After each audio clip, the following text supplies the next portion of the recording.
Bonsoir tout le monde, bonsoir, bienvenue sur Talkie Oui.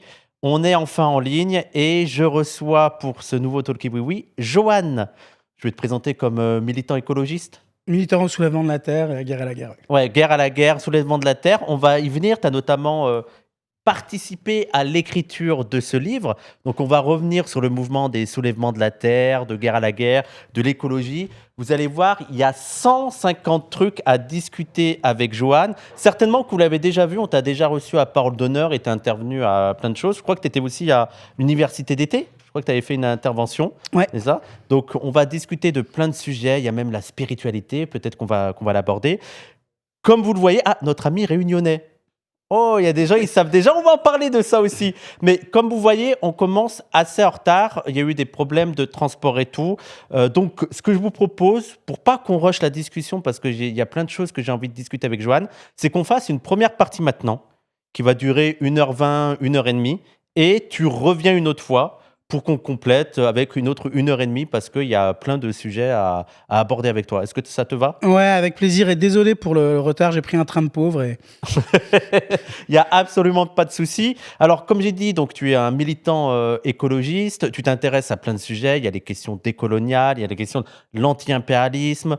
On va essayer d'aborder tout ça. Tu as participé au soulèvement de la Terre. Tu es encore au soulèvement de la Terre, hein, c'est ça, hein ? Je me reconnais toujours en mouvement, je le suis toujours, même si je suis plus autant actif qu'à une époque. Ouais, tu participes aux ZAD.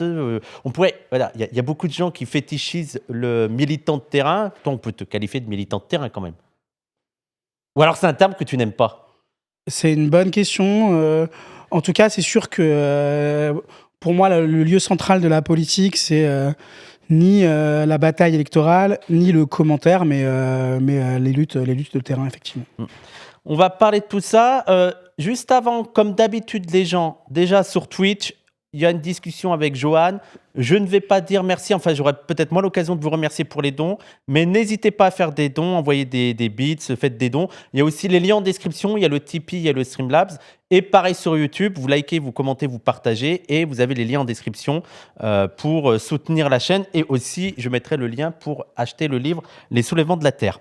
Alors, peu de gens le savent, mais tu as grandi à La Réunion. Tu as passé la majorité de ta jeunesse là-bas. Et on sait que dans les soulèvements de la Terre, il y a aussi un aspect très anti-impérialiste, il y a les questions décoloniales. Est-ce que tu penses que toi, ça a été quelque chose de fondateur de grandir dans La Réunion ? Est-ce que c'est durant ton enfance que tu as découvert et que tu t'es intéressé à ces questions coloniales ? Ou est-ce que c'est en arrivant en France que tu t'es interrogé sur ça ? Eh ben, c'est une grosse question. Je dirais que forcément, grandir dans une colonie française, donc moi j'appelle toujours ça colonie française. Ouais, oui, pour toi, il n'y a pas de doute, c'est une colonie. Je sais qu'il y a des camarades ou même plein de gens à La Réunion qui se racontent pas l'histoire comme ça, qui disent qu'on n'est plus une colonie. Je sais que légalement, on est supposé être un département. Mais pour moi, on est bien toujours une colonie. On peut le caractériser notamment. Il y aurait plein de manières de le caractériser, mais je vais prendre qu'un seul exemple. C'est l'usage de la terre. Ouais. Et le fait que la quasi-totalité, l'immense majorité des terres agricoles de l'île sont destinées à la monoculture de canne à sucre dans le cadre d'un échange économique et écologique inégal avec la métropole et l'Occident. Et qu'en fait, il y a ni d'autonomie politique en termes de statut, ni d'autonomie économique, puisqu'on a un rapport de dépendance qui fait qu'on consomme quasiment que des produits importés de la France et surtaxés par la France, alors même qu'on pourrait avoir des échanges avec des pays de la zone de l'océan Indien, à Madagascar, le Mozambique, l'archipel. Et il y a un rapport aussi de dépendance culturelle, d'aliénation culturelle, qui s'est manifesté par des politiques d'assimilation, d'intégration qui sont très puissantes. Et du coup, pour répondre à ta question, est-ce que c'est à La Réunion ou en venant ici que je me suis politisé sur ces questions notamment coloniales ? J'ai l'impression que d'un côté, le fait de vivre dans ce contexte d'une société créole post-esclavagiste, ça détermine un certain rapport au monde et notamment aux autres cultures Le fait de grandir dans une salle de classe où tu as des hindous, des musulmans, des chrétiens. Il y a l'image de la Réunion où il y a plein de populations qui sont mélangées. C'est une réalité Il y a un ensemble de populations qui ont été transbordées. D'accord, ouais. Dans le cadre de la monoculture industrielle sucrière. D'abord issus soit de Madagascar, soit principalement d'Afrique de l'Ouest, d'Afrique de l'Est, marginalement d'Afrique de l'Ouest, et aussi énormément de travailleurs dits engagés, qui étaient des travailleurs forcés, qui sont venus d'Inde, de Chine, de Malaisie. Ouais. Donc, c'est pas un mélange au sens où c'est pas quelque chose de volontaire, mais par contre, ça aboutit à un processus de créolisation où ces langues, elles se mélangent. Donc forcément, ça détermine un certain rapport au monde, et en même temps, tout est fait pour nous inciter à partir, à quitter l'île, pour venir vivre en France, parce que là se situeraient les possibilités de travail, de réussite, d'accès à la vraie culture, etc. Et souvent, c'est en arrivant en France qu'on se rend compte qu'on est créole. Oui, j'imagine l'expérience vraiment du racisme. Parce que tu l'as vécu à La Réunion ou vraiment à la France C'est pas tant le racisme, parce que moi, tu vois, je peux me faire passer pour un blanc assez facilement. Alors un blanc bronzé. Voilà. Mais bon, bref, tu vois, j'ai pas vécu du racisme comme certaines personnes de La Réunion qui sont plus noires. Par contre, c'est le fait qu'on t'a vendu la fable que t'étais français pendant depuis toujours, et que tu te rends compte en arrivant que l'image qui est produite de la France, l'image qu'on t'en vend, etc., n'est pas la même. Après, moi, mon père est de France, ma mère est de La Réunion. Du coup, j'ai un peu j'ai les deux cultures, mais malgré ça, j'ai l'impression d'avoir plus découvert, d'avoir beaucoup découvert l'histoire de mon pays en le quittant. D'accord. Oui, mais est-ce que ça m'intéresse parce qu'on a peu l'occasion d'échanger sur ça aussi. C'est ce rapport à la France quand on a un jeune réunionnais. Est-ce qu'il y a l'idée que de toute manière, il faut partir à la France? Est-ce que c'est quelque chose qui habite tous les jeunes, ou il y a une tendance à se dire ah non, on est bien ici, c'est ici qu'il faut grandir, c'est ici qu'il faut déjà, il y a des politiques publiques, c'est-à-dire que ça procède pas de choix individuels. Donc, il y a une double politique publique. D'un côté, une politique de colonisation de peuplement qui se poursuit, avec du coup le fait qu'il y a énormément de gens de France métropolitaine qui viennent par le biais de la fonction publique, mais aussi prendre tout un ensemble de postes qui pourraient être occupés par des Réunionnaises et des Réunionnais. Et de l'autre côté, une politique d'incitation au départ, qui, par le passé, a pu prendre des formes extrêmement violentes, genre les enfants de la Creuse, déportés pour aider les agriculteurs depuis les quartiers de La Réunion, soit des formes moins violentes, mais tout aussi vénères, comme le Bumidum, avec les politiques d'incitation. Il disait ça, Tona, vous avez le Bumidum? Ouais, bien sûr, le Bumidum, il y a beaucoup de... Et c'est quoi ça? C'était une organisation pour importer de la main-d'œuvre pour les industries françaises, comme vous avez aussi... comme il y a eu dans plein d'autres colonies, quoi. Donc il y a ça, et puis ensuite il y a la manière plus subtile qu'il y a aujourd'hui, qui vont être toutes les bourses pour t'inciter à partir, et tout le travail de l'école, où il y a quand même en majorité des enseignants français qui vont inciter toute une frange de la jeunesse à partir. Et après, en réaction à ça, il y a quand même des mouvements, des endroits où des chansons, des discours politiques qui prônent le fait de vivre et rester au pays. Quoi. Mais c'est vrai que, par exemple, quand on parle des luttes anticoloniales, parce qu'on rappelle que la France reste encore un empire colonial, ça se matérialise davantage quand on parle de la Kanaki, parce qu'il y a aussi une lutte d'indépendance assez forte, mais c'est la réalité, que ce soit à Mayotte, à La Réunion ou à Martinique. Mais j'ai l'impression que La Réunion, c'est une île dont on parle moins. Tu penses que c'est dû à quoi? Est-ce qu'on a l'impression un petit peu parfois que il n'y a pas de mouvement indépendantiste ou des choses qui bougent? Est-ce que tu penses que c'est une réalité? Est-ce que dans le passé, il y avait une vraie force et maintenant, ça s'est un peu tu ou... Alors, grosse question aussi. Déjà, il faut comprendre que... Daniel Waro dit le chat, super, on en reparlera. Déjà, tu diras qui c'est, Daniel Waro. Il faut comprendre que à La Réunion, mais comme dans les Antilles, il y a eu un mouvement autonomiste très puissant. Ce mouvement autonomiste, il a eu une stratégie assez originale par rapport aux autres luttes décoloniales, de la période années 50, fin 70. Ouais. Okay, tu as eu une réunion à la fin des années 50 qui s'appelait la Convention de Morne Rouge, où se sont réunis l'ensemble des mouvements autonomistes, indépendantistes des îles françaises de la Caraïbe et de la Réunion, et aussi toutes les sections locales du Parti communiste français. Le choix qui a été fait à ce moment-là, c'était de rompre et de se séparer du Parti communiste français, à juste titre. Pourquoi le Parti communiste, il était pour le rester dans la France, c'est ça ou... Alors, pour plusieurs raisons. Il y a un super texte d'Aimé Césaire que je vous invite à lire, qui date de 56, qui s'appelle « Lettre à Maurice Thorez », qui explique pourquoi lui et d'autres, ils font ce choix de démissionner du Parti communiste. Oui, c'est là où il parle de fraternalisme, je crois. Ouais, exactement. Donc là-dedans, il parle de la dérive stalinienne. Ouais. Et il dit que le devenir du communisme dans les colonies, ça peut pas être la reconduction du capitalisme d'État. Ça, c'est une raison politique comme ça de fond, mais qui n'est pas négligeable. Ah oui, on en reparlera. Et ensuite, il y a une autre raison qui est très importante, c'est que c'est le vote par le Parti communiste des pleins pouvoirs dans le cadre de la guerre d'Algérie. Ok. Et en gros, il explique que sans organisation autonome qui pensent l'indépendance et qui s'élargissent au-delà des seuls marxistes communistes, la perspective de la décolonisation est impossible. Sauf que le choix qu'ils vont faire, tu as vu peut-être tout à l'heure, je parle d'autonomie et pas d'indépendance. Le choix qu'ils vont faire, c'est celui-ci, et ce choix est à double tranchant. Je vais essayer de l'expliquer rapidement. C'est un peu compliqué, tu me lances dans un tunnel. On a le temps, je veux dire, on va faire en 2 parties. C'était pour ça que je voulais en 2 parties. On a le temps de développer. Donc, en gros, je ne vais pas vous faire un dessin, vous voyez tous à peu près ce que c'est une lutte de libération nationale dans le cadre de l'obtention des indépendances formelles en Afrique, au Moyen-Orient, en Indochine, etc. C'est-à-dire un parti communiste ou pas communiste, un parti indépendantiste, armé, ou un front indépendantiste armé dans lequel il y a plusieurs tendances, qui organise des manifs en ville, prend le maquis, a toute une activité, et qui s'engage dans un rapport de force frontal avec l'appareil d'État français en vue de l'obtention de l'indépendance. Ouais.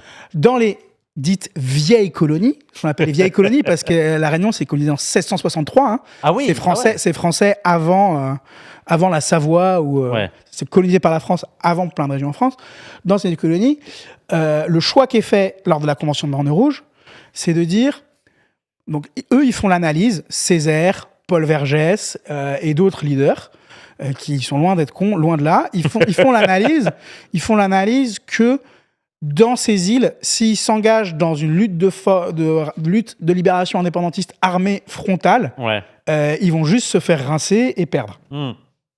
Ils ont étudié le rapport de force, ils se sont dit que là, de manière pragmatique, c'était pas le truc stratégique à tenter. Aussi, il y a un tel niveau de politique d'assimilation, vu qu'on a été départementalisé en 1945, que ces colonies sont devenues des départements français. La seule autre colonie à être un département français à ce moment-là, c'est l'Algérie. Et bien du coup, il y a une espèce de discours formel sur vous êtes français, l'intégration, il y a l'égalité, la citoyenneté, etc. Donc ça a été beaucoup intégré par les gens, et beaucoup de gens dans les masses ne désirent pas l'indépendance. Donc, ce qu'ils disent, c'est on va porter la politique de l'autonomie. C'est quoi l'autonomie ? En gros, ils disent on laisse à l'État l'armée, la police, mais par contre, on prend tout le reste. L'éducation, la répartition des terres, l'organisation de l'économie en lien avec la zone océan Indien pour chez nous, ou Caraïbes pour les Antilles. Donc, et ils font des partis de masse qui portent ces lignes-là, et qui, en même temps, font des mouvements de rue, font des grèves importantes, sont liés à un mouvement syndical, etc., font toutes sortes d'actions contre l'impérialisme, les bases militaires, etc., et qui, en même temps, se présentent aux élections. Oui, ils sont sur tous les terrains. Voilà. Sauf celui de la lutte armée. Ah oui. Et donc, cette stratégie, elle a permis la construction de ces mouvements de masse, et donc, par exemple, le Parti communiste réunionnais, ça a été quelque chose de vraiment extrêmement fort, avec des gens de toutes les origines ethniques qui composent le peuple créole. Et donc, tout le discours... Moi, quand j'ai lu pour la première fois le bouquin d'Ouria sur Beauf et Barbare, j'ai pensé au Parti communiste réunionnais. Je me suis dit, c'est un parti où il y avait ça s'est réalisé, des ouvriers agricoles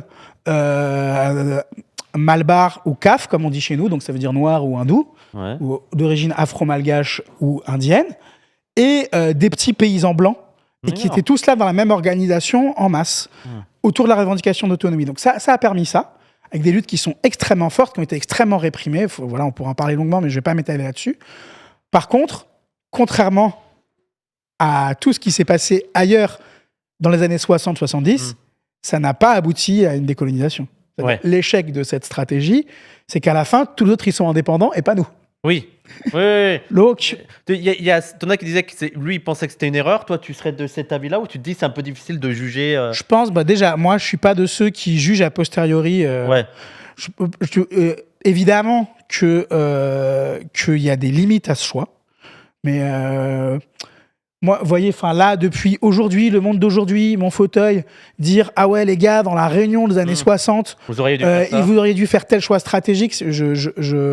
Voilà, moi je constate que sans ça, il n'y aurait pas eu un mouvement populaire fort et massif. Mais il y a des limites qu'en même temps, ça n'a pas permis l'indépendance et ça n'a pas permis non plus l'autonomie. Oui, c'est vrai. C'est-à-dire qu'en fait, ils n'ont pas arraché.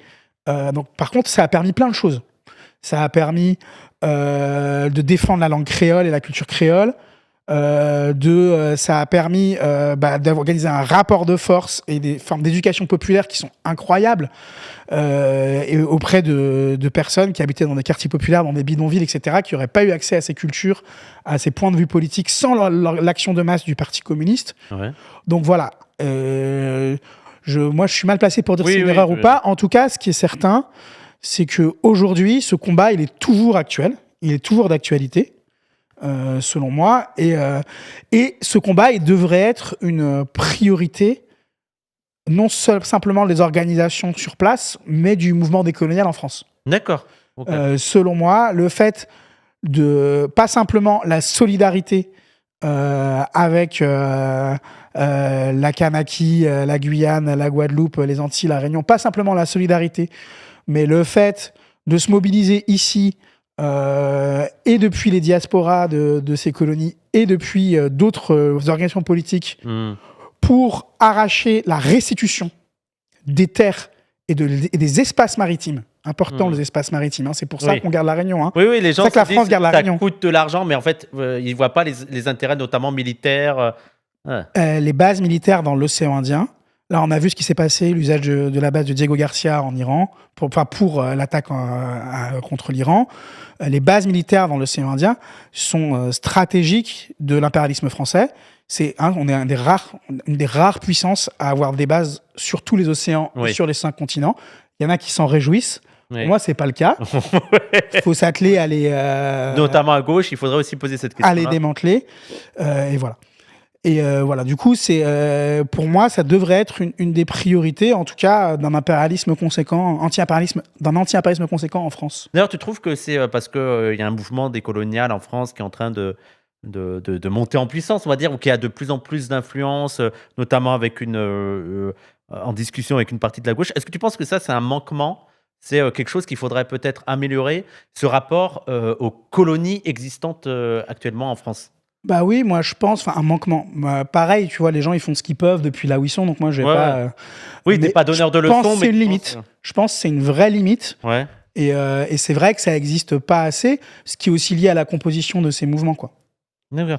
Et il y a une question là sur je savais même pas qu'on appelait la langue de la Réunion le créole. En fait, il y a plusieurs créoles. Peut-être on peut faire une mini parenthèse là-dessus. Vas-y. En fait, les créoles.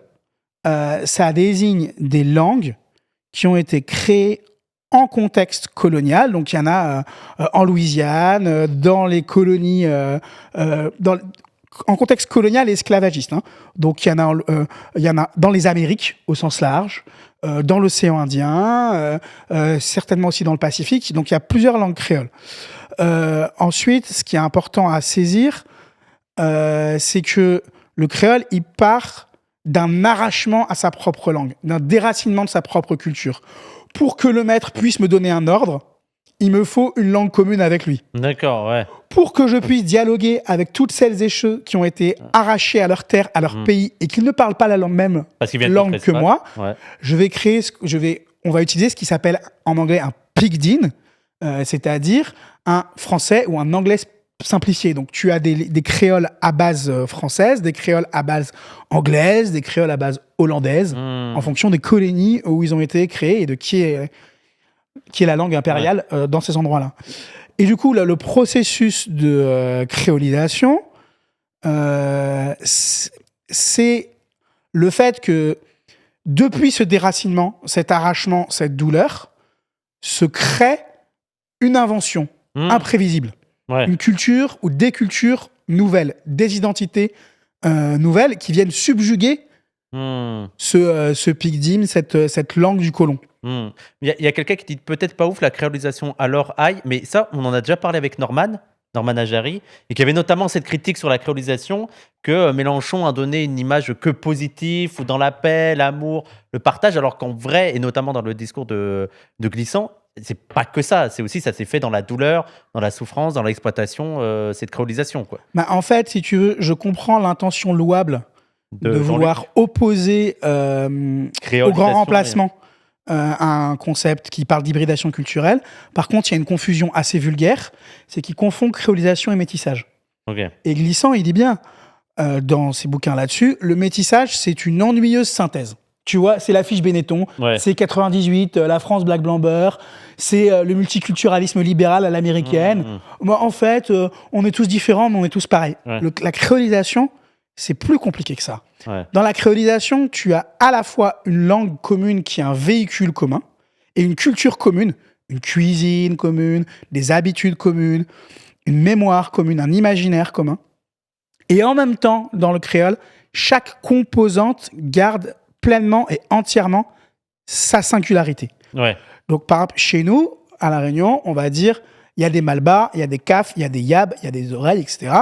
Eh bien, par exemple, on va prendre l'exemple de la religion pour bien expliquer ça. Il y a des gens à La Réunion qui pratiquent l'hindouisme.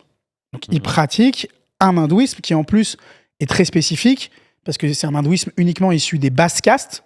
C'est pas un hindouisme de brahman, c'est un hindouisme d'intouchable parce qu'il y a que eux qui étaient engagés pour aller bosser dans les sucreries.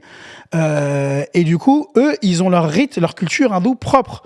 Et dans le mélange de la créolisation, on est capable de dire, eux, c'est des hindous. Ils arrêtent pas d'être des malbars au prétexte qu'ils sont aussi créoles. D'accord. Hein, c'est ça, c'est pas de l'assimilation, de l'intégration ou du métissage où il y aurait plus de différences perceptibles. Et donc, dans l'exemple de la religion, c'est intéressant parce que, notamment, il y a beaucoup de syncrétisme chez nous avec des pratiques religieuses populaires où les personnes qui ont des origines diverses vont à la fois aller au temple malbar, à l'église et faire des rites aux ancêtres afro-malgaches ou différentes variantes. Du coup, ça, c'est hyper important de saisir que s'il y a de la créolisation en France, c'est parce qu'il y a encore de l'exil, de l'arrachement, des gens qui quittent leur pays pour venir là, qui font des apports culturels qui sont très importants, très intéressants, mais parce qu'ils franchissent les frontières, parce que chez eux, c'est la merde. Qui sont confrontés ici au racisme. Et du coup, ça, je pense, c'est vraiment hyper intéressant. Et aussi, c'est un processus tout le temps en cours. Du coup, il y a une confusion quand il dit le français, c'est une langue créole. Le français, c'est pas une langue créole. Le français, c'est une langue qui s'hybride, comme toutes les langues, mais ce n'est pas un créole parce qu'il n'est pas né dans le contexte socio-historique de l'esclavagisme. Et c'était la langue dominante, quoi.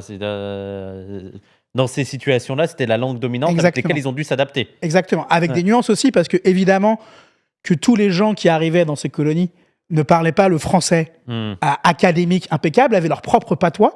Du coup, dans le créole réunionnais, par exemple, tu vas trouver des mots du gallo ou de certains patois de l'Ouest qui sont restés dans notre langue, mais qui ont été perdus en France. Donc on les garde pour vous. Il y a des choses qui sont restées... Il y a 150 trucs à discuter là-dedans. Mais oui, justement, donc tu revenais aussi sur le fait que la différence sur la lutte pour l'autonomie par rapport aux luttes d'indépendance qui ont été menées sur d'autres territoires. Et donc, au final, vous êtes encore un territoire que tu considères, et moi aussi, mais je dis parce que c'est pas l'avis de tous les Réunionnais, mais que tu considères comme colonisé.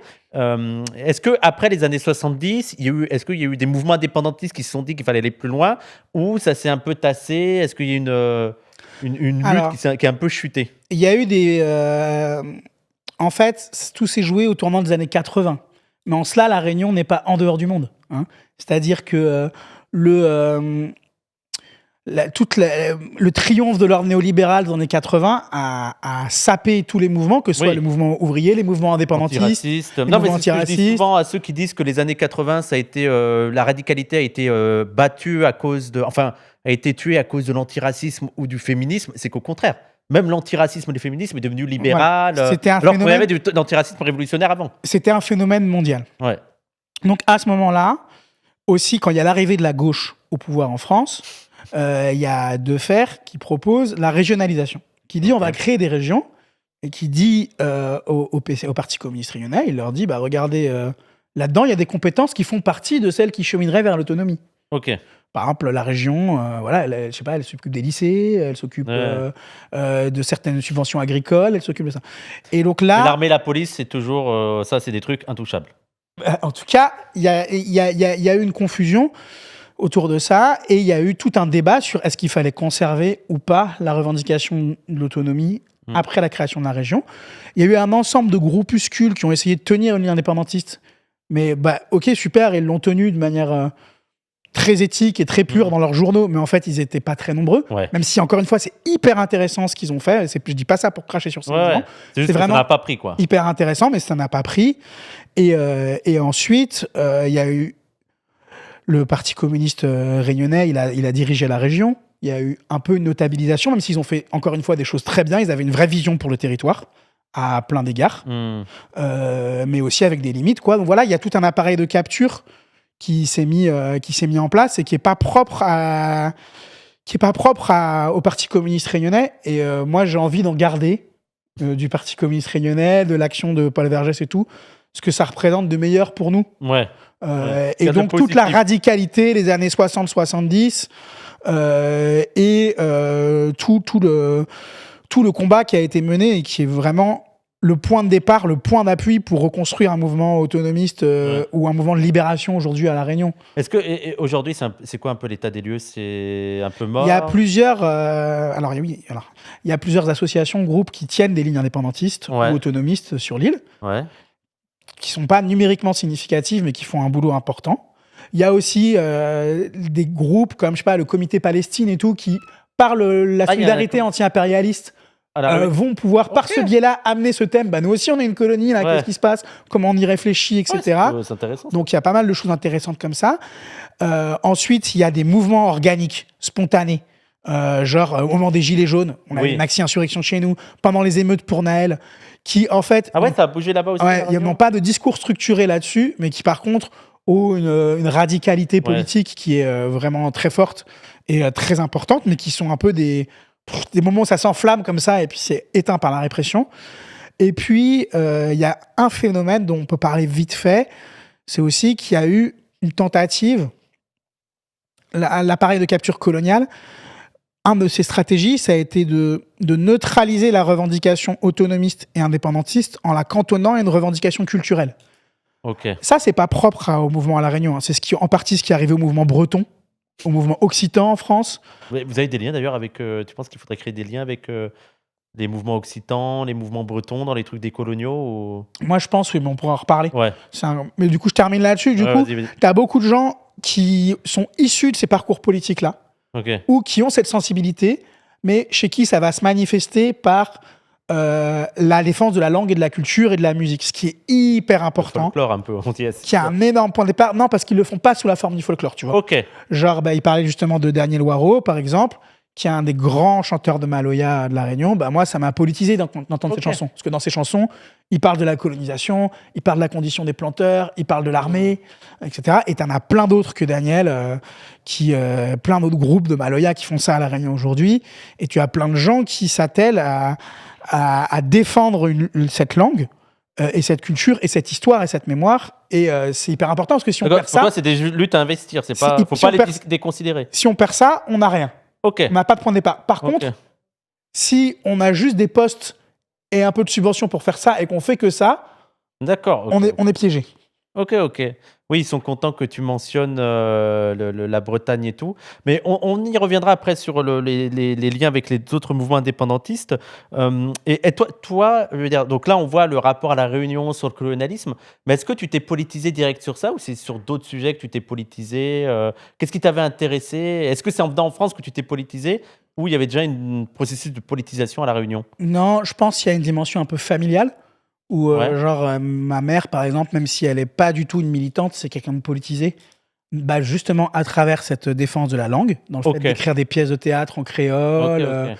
d'essayer de Ah faire oui. vivre cette langue.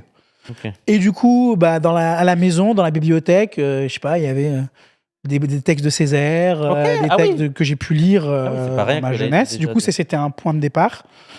Après, il y a la condition, quoi, le fait de, voilà, l'expérience de vivre dans cet endroit-là.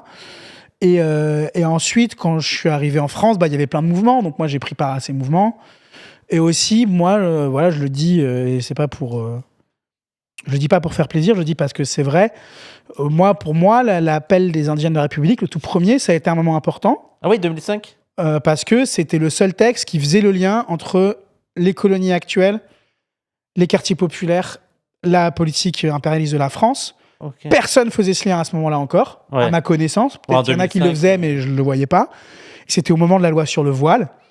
Et moi, cette loi, je ne comprenais pas parce que chez nous, Oui. dans les classes, j'étais dans un lycée de quartier populaire, bah, en fait, tu avais des filles hindoues avec le troisième œil, des filles du Gujarat avec des voiles, quelle est la Oui, ça mosquée posait pas de après. Pour nous, problème. c'était genre juste un. C'était Complètement. pas un sujet. Ouais, c'était complètement. Et donc là, le fait de voir cet unanimisme qu'il y avait à l'époque où vraiment tu avais des franges. Enfin, même au sein de l'extrême gauche, c'était. Oui, oui, oui. Ah bah, c'est surtout elle qu'on a dû combattre Ouais, sur ce voilà. sujet-là. Hein. Hyper tendu. Donc ça y a contribué. Et après, d'autres textes, d'autres lectures, textes communistes, communistes hétérodoxes, etc. Et là, on voit que. Alors, je rappelle, il y a des gens qui demandaient qui était l'invité. Donc, c'est Johan, qui est militant notamment au soulèvement de la terre et guerre à la guerre. On y viendra sur ça. Mais qu'est-ce qui t'a amené justement à aller sur le champ de l'écologie? Est-ce que ça fait longtemps que tu t'étais intéressé sur le sujet ou c'est vraiment tardivement que tu es arrivé là-dedans et par quelle voie? Ok. Waouh, c'est des questions à chaque fois. Alors, C'est trop gros? là, c'est des grosses questions. Non, mais c'est bien. C'est juste Ouais. pour que je leur donne ma tête, quoi. Tu processes. Non, mais c'est intéressant de voir par exemple ce Ouais, lien. moi, je dirais que bah, déjà, il y a quelque chose de l'ordre de la jeunesse, de l'enfance et tout ça. Ouais. De voir, de comprendre ce qu'il y a derrière un champ de canne, de voir l'urbanisation galopante, de voir l'île, Ouais. mon île ravagée, quoi. Ouais. Donc ça, c'est une première chose. Je pense qu'il y a aussi tout un truc de l'époque, tu vois, il y avait, je sais pas, il y avait le mouvement altermondialiste, enfin, il y avait plein de... Oui, dans le début plein des de années 2000. mobilisations qui donnaient, qui poussaient là-dessus et qui donnaient accès à cette perception, à cette conscience-là. Et après, moi, je dirais... Vas-y, je vais le faire exprès sous forme de provocation, ok? Vas-y, ouais. Je dirais que moi, ce qui fait que là, tu dis que je suis écolo, c'est parce que j'ai vécu à Notre-Dame-des-Landes, à la Ouais. ZAD pendant 15 Oui, ans. je l'ai pas dit, mais oui, tu as Et que je fais partie des soulèvements de la Terre. Mais pour moi, l'écologie, c'est pas une identité politique, c'est un champ de bataille. Ok. Et je trouve que le signifiant écologiste comme identité politique, c'est creux. Oui, ça peut... Entre l'écologie technocratique, libérale, du capitalisme vert, des nouveaux gestionnaires, etc., entre une écologie sous sa version ultra réactionnaire, fétichisation de la nature, etc., entre ça et ce que moi j'appelle avec d'autres les luttes territoriales populaires, c'est-à-dire les luttes des habitants et des paysans pour défendre la terre et l'eau chez eux et défendre le pays au sens tout petit de pays là, Ouais. le pays dans lequel ils La évoluent, localité. la localité, le territoire. Et bah, pour moi, dans ces luttes, il y a une dimension écologiste qui évidemment est très forte et qui est centrale. Mais pour moi, c'est quelque chose. Voilà, c'est en tout cas moi, c'est ça qui m'a fait venir à la question écologiste. C'est des luttes comme comme Notre-Dame-des-Landes, ou regarder ou entendre des récits ou voir des choses autour de ce qui se passait au Val de Suse. C'est plus, moi, cette dimension-là qui m'intéresse, de la lutte pour la terre. Et du coup, de la question de la paysannerie. Parce qu'en fait, pour moi, c'est un bon critère pour évaluer une position écologiste. C'est la relation avec les paysans. Si une position écologiste, elle est anti-paysan, soit parce qu'elle idéalise la nature, soit parce qu'elle est par principe contre toute forme d'élevage, soit parce qu'elle est libérale en mode capitalisme vert et qu'elle leur dit bon les gars c'est bien gentil mais faut mettre des panneaux solaires dans votre champ et devenir des ouvriers de l'industrie énergétique, à ce moment-là je pense que ça donne un bon indicateur, alors que justement pour moi celles et ceux qui prennent soin du pays par définition c'est les paysans et les paysannes. C'est eux qui choient et qui sont là pour choyer la terre, qui sont là pour à la fois parvenir à la fois nous faire subsister, mais en même temps nous faire subsister d'une manière qui fait que autour de nous il y a une eau, une terre qui est saine, il y a donc les paysans d'ailleurs, c'est pas vous voyez la différence entre paysans et l'agriculture industrielle, quoi. Ouais. Bah, on va y revenir sur tout ça parce qu'on va faire une grande partie sur la paysannerie parce que c'est un sujet qui t'a beaucoup intéressé, qui t'intéresse encore beaucoup et donc tu écris beaucoup dessus. Alors, il y a Tona qui parle de Paul Watson. Tu as fait une intervention sur Paul Watson, petite parenthèse. Gros facho, Paul Watson. Ouais, je vais pas. C'était toi? Oui, c'était toi. Paul Watson. Je vais pas redire ce que j'ai dit sur. Mais allez sur voir, PDH, c'est l'université des coloniales. Pour moi, ils sont. Pour moi, il est assez emblématique de cette écologie réactionnaire que certains appellent écofascisme. Voilà, en position anti-immigration, anti-humaniste, voilà, c'est assez. Mais allez voir, faire chuter la population. Oui, c'est des trucs délirants. Allez voir l'intervention à l'université d'été des coloniales. Il dessert l'antispécisme. On en parlera peut-être plus loin, mais sur les justement. Donc pour toi, l'écologie, c'est pas tant une idéologie qu'un champ de bataille parce qu'il y a tellement de courants différents. Mais il existe quand même des mouvements écolos à gauche. Est-ce que toi, tu as milité dans ces mouvements-là ou tu as tout de suite, le premier chose que tu as fait, c'est de rejoindre plutôt les trucs autonomes qui a donné les soulèvements de la terre? Bah non, moi ce que j'ai rejoint, c'est la ZAD de Notre-Dame-des-Landes. Ok, c'est ça qui t'a. Voilà, je me suis installé là-bas en 2011 et. Parce que t'as aussi été longtemps paysan, ce qu'il faut. Ouais, là-bas j'ai été paysan pendant longtemps, pendant 14 ans. D'accord, et donc ça a été moins de 14 ans, 12 ans. C'est pas très intéressant. Mais ça a été je pense que ça joue aussi sur ta manière de percevoir l'écologie, percevoir la lutte. Et donc, les ZAD, ça a été ton grand moment de formation politique? Ouais, carrément, complètement. D'accord. Et là, t'as rejoint... Enfin, je sais pas si tu es parmi les fondateurs des Soulèvements de la Terre ou... Ouais, je fais partie de celles et ceux qui ont fortement contribué à créer ce mouvement. Et est-ce que... moi, alors, je réinvite aussi à lire ce livre, Les Soulèvements de la Terre, première secousse aux éditions La Fabrique. On avait déjà fait une émission avec Parole d'honneur, je vous invite à aller la voir. Mais on voit t'as quel âge? Je suis un daron, frérot. T'as quel âge, ouais, tu veux dire? Bon, je suis un daron. Parce que je pense que tu ne fais pas ton âge. Mais donc... J'ai 40 piges, frérot. D'accord. 41 même. Catastrophe. Tu fais jeune, hein? Ouais, mais c'est les blancs, ils sont punis, ils vieillissent mal. Ouais. Tona, il peut témoigner parce que Tona, il a le même truc. Il fait ultra jeune. Mais en gros, tu fais les premières secousses. Moi, ce qui m'avait beaucoup surpris dans le livre, c'est l'aspect très anti-impérialiste. Est-ce que c'est quelque chose qui, pour toi, était important et qui manquait dans l'analyse de l'écologie au sein de la gauche et même de la gauche radicale? Je pense vraiment qu'il faut insister sur le fait que ce qui singularise les luttes territoriales populaires et le mouvement des soulèvements en Inter, c'est pas ça. Enfin, c'est-à-dire, pour le dire bien, c'est-à-dire, ce qui motive d'abord la création la dynamique de l'émergence de ces mouvements, c'est d'abord des questions sur le rapport de force, sortir de l'idéologie de la non-violence qui était hégémonique à ce moment-là dans le champ de l'écologie. Ouais. Le clash avec l'écologie institutionnelle, le verdissement, le greenwashing, etc. Et le fait de ce qu'on a appelé avec les soulèvements de la Terre, faire redescendre l'écologie sur Terre. C'est-à-dire... Une écologie concrète ou terre à terre. Oui, et puis direct, on te parle du climat, il va y avoir plus 4 degrés, Sauver etc.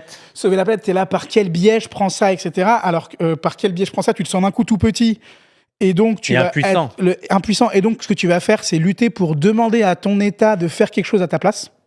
Ouais. À ton État, entre guillemets, à l'État, en tout cas, sous le joug duquel tu vis, de faire quelque chose à ta place. Ouais. Qui est paradoxal, parce que c'est lui qui cause aussi cette catastrophe. Voilà, alors même qu'il l'origine et qu'il l'organise.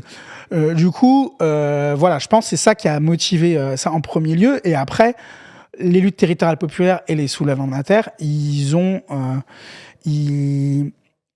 dans des dynamiques de composition avec le syndicalisme paysan, avec des syndicalistes de salariés aussi, avec plein de collectifs d'habitants, et du coup, ces dynamiques de composition, elles amènent forcément à élargir la focale de l'écologie. Et dans cet élargissement, évidemment que la question de l'anti-impérialisme se pose. Mais si tu veux... c'est pas le seul. C'est pas ce qui va caractériser, singulariser ces luttes-là. Et tu parlais de faire redescendre l'écologie sur Terre. Est-ce que tu as des exemples? C'est par exemple la lutte contre les méga-bassines. C'est des choses qui sont plutôt que d'avoir comme tu dis, des objectifs de il y a le climat, il faudrait que l'État fasse une doctrine, enfin une loi comme quoi il faudrait pas dépasser 3 degrés, bref, des trucs un peu abstraits. Pour toi, c'est que chacun, dans notre localité, il y a des choses à faire sur l'écologie, c'est ça? Il y a des objectifs plus concrets? Ça veut dire plusieurs choses. Ça veut dire déjà que on a relégué au second plan, dans les pensées révolutionnaires, dans la pensée du monde social, la question de la terre. Ok. Alors que la question de l'allocation, l'attribution, la possession de la terre, du sol, du sous-sol et de l'eau, c'est à la fois ce qui est nécessaire à notre subsistance, c'est à la fois le socle sur lequel s'organise le capitalisme, et c'est la communisation de la terre et de l'eau, c'est un peu l'espèce de préalable à toute transformation radicale de la société. Et du coup, c'est pour ça, par exemple, qu'il y a des kilotonnes de textes de révolutionnaires sur la réforme agraire. Tous les grands révolutionnaires, mais que ce soit Cabral dans les anticoloniales, à lire Cabral, les gens ou à dans lire. dans les mouvements communistes, etc., au congrès de Bakou, etc., tous ces gens-là, ils se posent la question de la réforme agraire, c'est-à-dire la question de où, pourquoi et à qui va la terre, et comment elle est répartie, distribuée et utilisée. Et c'est aussi, on pourrait y revenir, mais c'est aussi un des points d'achoppement de plein de processus révolutionnaires. Et du coup, pour moi, faire redescendre l'écologie sur Terre, c'est qu'en fait, cette question foncière de la Terre, la Terre comme commun, c'est une question qui est, comme on l'a souvent dit dans le livre et comme on le répète tout le temps, qui est au croisement de la lutte des classes, du coup, qui s'accapare les ressources ou pas, de la lutte écologiste au sens du soin de la Terre et de ce qui nous entoure, et de la lutte anti-impérialiste, précisément au sens où la colonisation en tant que processus, c'est d'abord et avant tout une vaste entreprise de prise de terre et d'arrachement de la terre. Et ça, on pourra en parler plus avant après, mais en tout cas, voilà, pour nous, faire l'écologie sur Terre, c'était à la fois remettre la question foncière et agricole et de la question de la terre, la subsistance à l'ordre du jour. Oui, la question foncière pose aussi la question impérialiste. Et c'était en même temps la mettre à notre portée, c'est-à-dire pas se projeter dans... Enfin, là, maintenant, tout de suite, moi, je peux avoir un avis sur... Il y a des gens qui écrivent des textes sur la planification écologique, les grands plans pour machin. Mais en fait, moi, ça, c'est pas à ma portée. Ce qui est à ma portée, c'est il y a des méga-bassines à tel endroit, il y a telle construction de centre commercial ou d'autoroute à tel endroit. Il y a des gens autour de moi qui sont aussi contre ces projets-là. On s'organise contre et ça nous fait quelque chose de concret à faire. Et une base depuis laquelle penser ces questions-là. Oui, il y a la question de l'action. D'ailleurs, est-ce que tu trouves que c'était les débats qu'il y avait à une certaine époque, est-ce que tu trouves que l'écologie, enfin les mouvements écologiques et notamment à gauche, ont été soit trop institutionnels et aussi trop gentils dans leur lutte? Je mets le terme gentil pour sur Twitch. Ouais, alors pareil, donc je vais peut-être faire une précision que j'ai pas faite au début, mais que je pense qu'on a compris, mais je vais le redire pour pouvoir dire des trucs. C'est que là, moi, Wissam, il m'invite pour qu'on discute politique. Donc là, je parle pour moi, quoi. Oui, en tant que Johan, militant. Je parle pas au nom de la... Moi, j'ai pu avoir des mandats de porte-parole à des moments du mouvement, etc. Ça, c'est On ne important. parle pas au nom des soulèvements de la Terre. Il faut se relayer pour le faire, c'est important et tout. Là, moi, j'ai un point de vue singulier. Hein. Oui, bien sûr. Mais c'est bien de le préciser au cas où. Voilà. Donc, moi, je pense que oui et non, quoi. Alors, oui, dans leur version hégémonique, oui.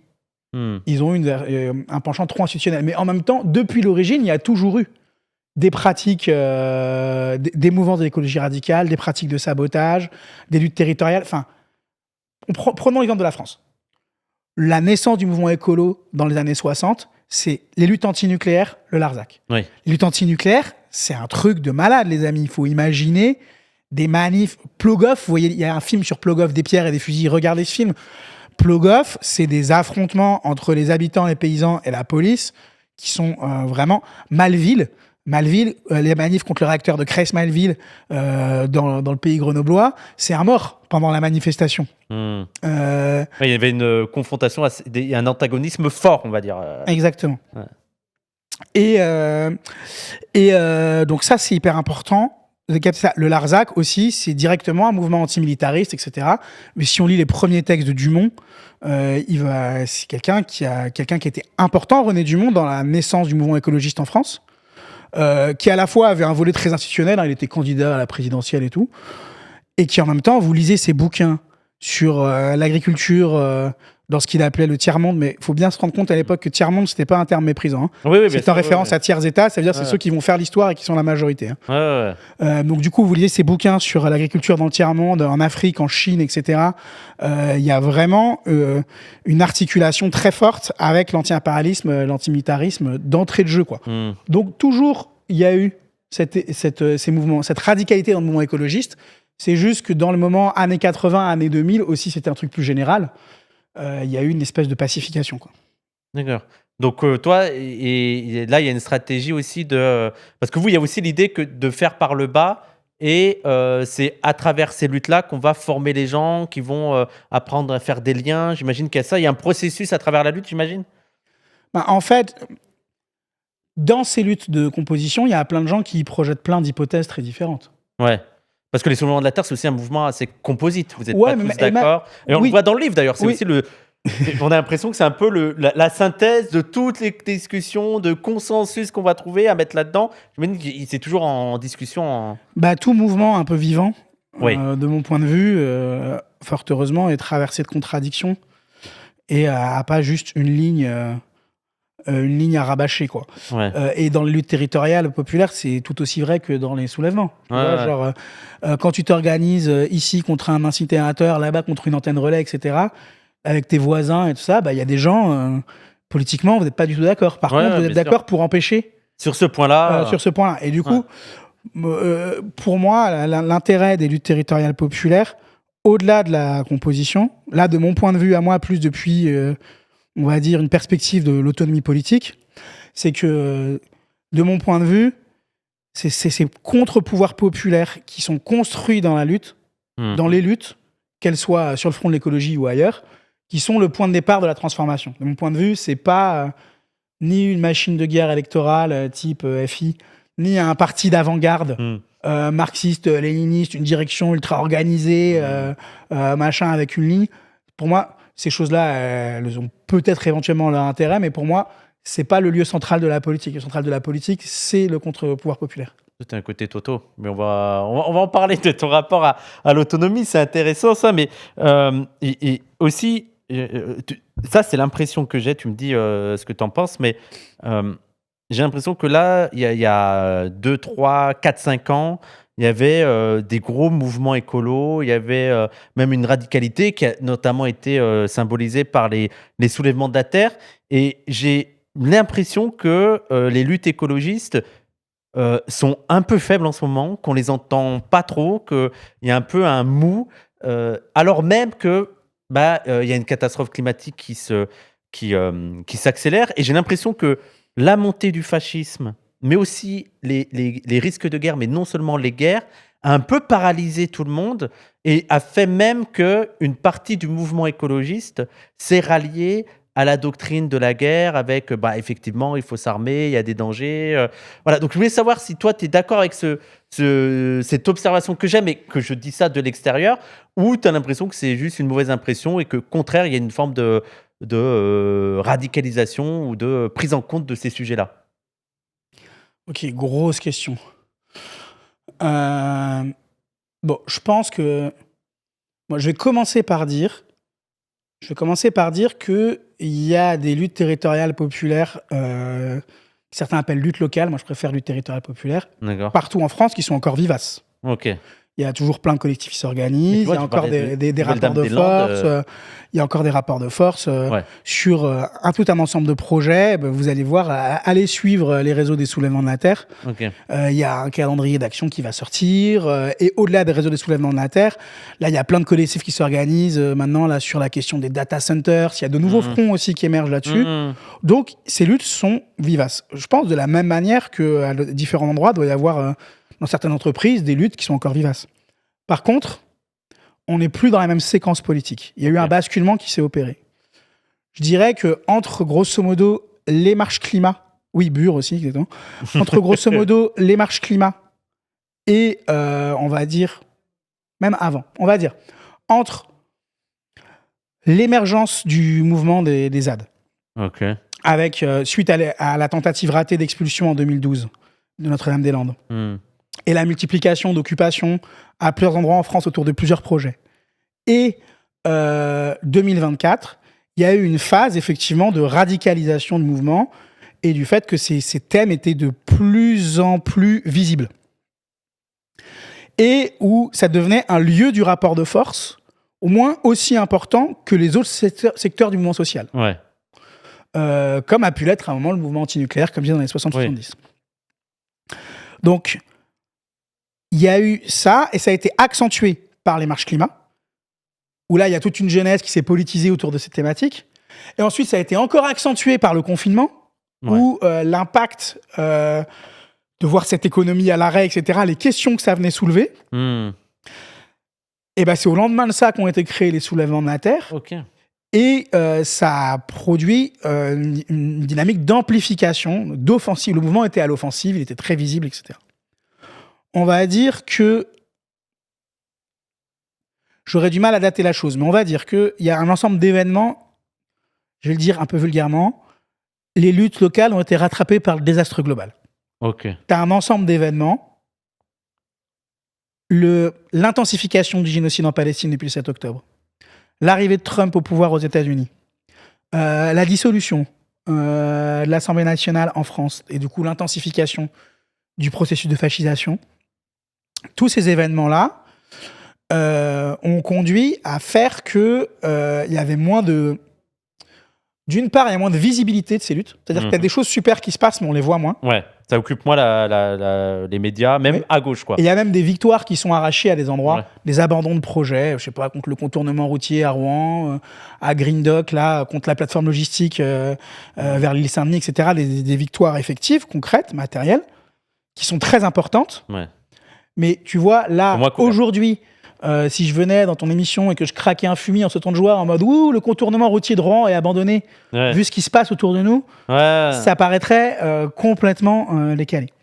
Du coup, pour moi, on est rentré dans une nouvelle phase où la question de la guerre et de la fascisation, elle exige un débordement non seulement simplement de l'écologie, mais aussi des luttes sociales syndicales classiques, aussi même quelque part de la lutte antiraciste sous sa forme classique, que là, il y a une espèce de guerre de position, de guerre de bloc face à la fascisation, donc là, ici à l'interne du pays, et une espèce de multiplication des guerres impérialistes ou d'intensification des guerres impérialistes à l'échelle globale, qui nous pose des questions face auxquelles on est un peu désarmé. Et aussi, il y a eu un accroissement de la répression qui est partie prenante de cette fascisation qui est considérable. Enfin, je veux dire, entre 2023, je sais pas, souvenons-nous 2023, quoi. 2023, il y a le mouvement des retraites massifs, des manifs partout en France, etc. Il y a Sainte-Soline, des affrontements les plus conséquents sur les questions de l'écologie. Et derrière, ça a permis plein de choses en termes de faire reculer le projet Bassine. Il y a les révoltes pour Naël. C'est vrai que... Donc, dans 3 secteurs qui sont des secteurs clés du rapport de force et des luttes aujourd'hui, il y a un niveau d'intensité qui a atteint qui est assez important, mais écrasement répressif et pas de capacité à articuler ces 3 moments-là. Ouais. Et maintenant, depuis, en plus, ça a été aggravé par l'espèce de séquence électorale permanente. Oui. Qui fait que la conflictualité sociale en général, pas que sur la question de l'écologie, est confinée sur le champ des élections et des plateaux télé. Ouais. Et donc, je pense que l'affaissement, on voit bien la tentative du 10 septembre, à la fois c'était hyper intéressant, il s'est passé des choses dans plein d'endroits en France, à la fois la difficulté à reconstruire des mouvements populaires face à la fascisation, face à la répression, etc. Elle est la même pour tous les secteurs de lutte. C'est mon sentiment. Après, il y aurait d'autres choses à dire spécifiquement sur l'écologie. Je vais essayer de le dire en une phrase ou deux. C'est que à cette radicalisation des luttes écologistes a répandu une contre-offensive de l'État. Cette contre-offensive, elle a pris tout un ensemble de formes. Elle a pris la forme d'une espèce de série de lois qu'on a eu là, toute une série de lois, loi d'orientation agricole, loi du plomb, loi d'urgence agricole, etc. Donc, une espèce de série de lois de dérégulation et de destruction du peu de normes écologistes ou à prétention écologiste qui existent en France et en Europe. Offensive très efficace, qui a pour but de désarmer les luttes territoriales populaires. C'est-à-dire qu'une des armes de ces luttes, c'est des recours juridiques qui s'appuient sur ces législations, même aussi maigres soient-elles, pour pointer les contradictions sur l'État et faire abandonner des projets ou les ralentir. Et là, ils sont en train d'essayer d'enlever cette prise. L'appareil d'État. L'appareil d'État est en train d'essayer d'enlever cette prise. De l'autre côté, il y a cette offensive-là, mais en même temps, de mon point de vue, c'est pas un point de vue partagé, je pense que c'est un point de vue à discuter. De mon point de vue, ce serait une erreur que de dire, bon, ok, il y a un backlash, ce qui est appelé souvent un backlash anti-écolo. Donc, notre but, la priorité du mouvement écologiste, ce serait de s'opposer à ces lois. D'accord. Moi, je pense qu'il faut s'opposer à ces lois. Mais typiquement, c'était la mort du mouvement ouvrier, c'était ça. C'est-à-dire que t'as un moment, le mouvement ouvrier était offensif. Puis après, il y a un mouvement, il s'est retrouvé défensif. Il y a une réforme des retraites. On détricote ceci, on détricote cela. C'est sur quoi on est depuis des années et des années, quoi. De toujours défendre. C'est ça. Et moi, du coup, j'ai l'impression que, tu vois, genre, c'est important, très important, vital, qu'il y ait des rassemblements, comme il y en a, même s'ils sont pas massifs, etc., qu'il y ait une réaction à ça. Mais mettre ça en priorité des luttes écologistes, c'est se mettre sur la défensive, c'est se mettre à défendre des normes qui, en fait, sont quand même globalement des politiques de verdissement qui sont pas satisfaisantes et qui sont... et du coup, backlash, ça voudrait dire qu'il y aurait une avancée significative, tu vois. De mon point de vue, il n'y a pas une avancée significative, il y a une avancée de façade. Du coup, tu vois, autant sur la sécurité sociale et tout, on peut parler d'avancée significative. C'est vrai que là, en termes d'écologie... Bon, c'est des points d'appui pour lutter. On aura plus tard. Mais on va pas dire, c'est génial, la loi sur l'eau de 91, tu vois. Non, il y a des intentions affichées qui sont soi-disant bien, mais en fait, c'est une pure arnaque, c'est du verdissement, quoi. Donc, moi, je pense que là, dans la séquence actuelle, la priorité, de mon point de vue, c'est faut pas lâcher ces fronts de lutte spécifiques. Faut pas lâcher l'écologie, faut pas lâcher la lutte syndicale, faut pas lâcher l'antiracisme et tout, mais faut les déborder. D'accord. T'entends quoi par déborder ? C'est à réfléchir ensemble. D'accord. Mais en tout cas, faut trouver une manière de les relier, de les articuler et de se remettre en capacité de construire des mouvements populaires forts. Parce que là, pour l'instant, à ce stade, de fait, c'est pas ce qui est en train de se passer. Et du coup... Voilà, ce que je dis déborder, c'est que c'est une manière de dire, tu vois, déborder, c'est que c'est encore là. Il faut que ça reste. Mais il faut faire plus. Et si j'avais la solution, je viendrais pas te la dire là, sur un plateau, dans un stream, le cul sur une chaise, tu vois. Et de toute façon, ça fait partie aussi de ton point de vue que c'est un truc collectif à discuter. C'est pas quelqu'un qui a la solution toute faite, c'est comme ça qu'on va déborder. Toi, il y a aussi un aspect, on en parlera aussi dans la lutte autonome, où ça se discute aussi par la praxis, quoi. C'est en faisant qu'on on verra comment faire. Mais justement, je voulais aussi rebondir sur... voilà, Est-ce qu'il y a aussi une question de priorité? Comme je dis, tu es militant au soulèvement de la terre, mais aussi à Guerre à la guerre. Et le soulèvement de la terre fait aussi partie de Guerre à la guerre. Et on voit qu'il y a beaucoup d'actions qui sont menées à partir de Guerre à la guerre. Est-ce que tu penses que c'est aussi une forme d'orientation de se dire que là, dans la séquence, ou pas du tout? Non, pas du tout. Les deux continuent à coexister. Okay. Les soulèvements, ils ont leur propre agenda. Là, il y aura une action contre le méga canal. Enfin, encore une fois, je vous invite à aller sur les réseaux des soulèvements. Je vous invite à aller sur le réseau des soulèvements. Il y a plein d'initiatives. Il va y avoir un banquet antifasciste, une action contre le méga canal. Enfin, les camarades, ils sont très actifs. Et il y a plein il y a eu des actions contre les pesticides. En fait, il y a eu plein de choses. La question, c'est que c'est moins visible. Il y a eu toute une campagne, il y a des actions contre les pesticides, il y a la campagne Bolloré. Enfin, il y a énormément de choses qui se font depuis les soulèvements de la terre. Il y a des choses aussi qui se font depuis Guerre à la guerre. Elles sont pas forcément plus visibles d'ailleurs. Oui. Non, mais nous, parce que on accueille notamment ligne anti-impérialiste. Moi, c'est l'angle que je prends en ce moment sur l'anti-impérialisme. Donc, c'est pour ça que le chat sait qu'on en parle un peu plus. Mais oui, je pense que c'est pas plus visible que la question écologique. Il y a quelqu'un qui demandait, est-ce que l'expulsion de Notre-Dame-des-Landes a accéléré la dissémination de la radicalité ailleurs en France? Attends, est-ce que quoi? Est-ce que l'expulsion de Notre-Dame-des-Landes a accéléré la dissémination de la radicalité ailleurs en France? Je dirais pas ça. Je pense, vu qu'en plus ça s'embrouille un peu là-dessus dans le chat, moi je suis chaud d'en parler vraiment à un moment bien. On va y venir dans 5 minutes, on va y arriver sur Notre-Dame-des-Landes. Je suis chaud de parler de c'est quoi la fin d'une lutte après un abandon, etc. Ou la fin, ou ce qui se continue justement. Ouais. C'est quoi les questions stratégiques qui se posent à ce moment-là? Quels choix ont été faits? Je suis chaud d'en parler. Mais, je suis grave chaud d'en parler. Mais là, peut-être on finit sur ce que tu avais dans ton fil, quoi. Ouais, et aussi, donc il y a la question de. Mais tu en as un peu répondu, mais j'aimerais bien qu'on développe un peu ça, parce que tu parles beaucoup de alors, tu dis pas lutte locale, tu dis lutte territoriale populaire. Parce que lutte locale, en fait, je vais essayer d'expliquer ça. Ça me semble être important. Lutte locale, tu vois, ça pourrait être réduit à on s'oppose, on a une limite de composition pour s'opposer à tel projet spécifique, mais ça s'arrête là, ça va pas plus loin. Pas dans mon jardin, quoi, en gros. Voilà. C'est ça. Après, là, tu as plein de coalitions de lutte locale qui font des trucs super, qui déjà commencent à se dire, OK, et ça depuis 2-3 ans, grâce à Terre de Lutte et à d'autres, tu as les coalitions contre les autoroutes, coalitions sur la question de l'eau, d'autres coalitions en gestation ou en création, qui se disent, et c'est autour de cette revendication que les soulèvements de la terre ont beaucoup appuyé, cette histoire de moratoire sur les autoroutes, les méga-bassines, sur cette infrastructure à l'échelle du territoire national. Donc, ce qui est déjà une manière de déborder la lutte locale. Ouais. Moi, ce que j'appelle lutte territoriale populaire, c'est... pour moi, il y a deux exemples. Qui sont, selon moi, emblématiques. C'est le Larzac et Notre-Dame-des-Landes. Je vais essayer d'expliquer un peu. Ouais. Bon, déjà, tu as compris mon obsession là-dessus, il y a une présence paysanne. Oui. C'est pas juste des luttes de riverains. Ouais. Important. Oui. Ensuite, ces luttes, elles articulent la lutte contre un projet spécifique et le déploiement d'une stratégie ou d'un affrontement politique plus général. Par exemple, le Larzac, c'est des paysans éleveurs de brebis concernés par la construction d'une base militaire au Larzac. Ok. D'accord ? Ouais.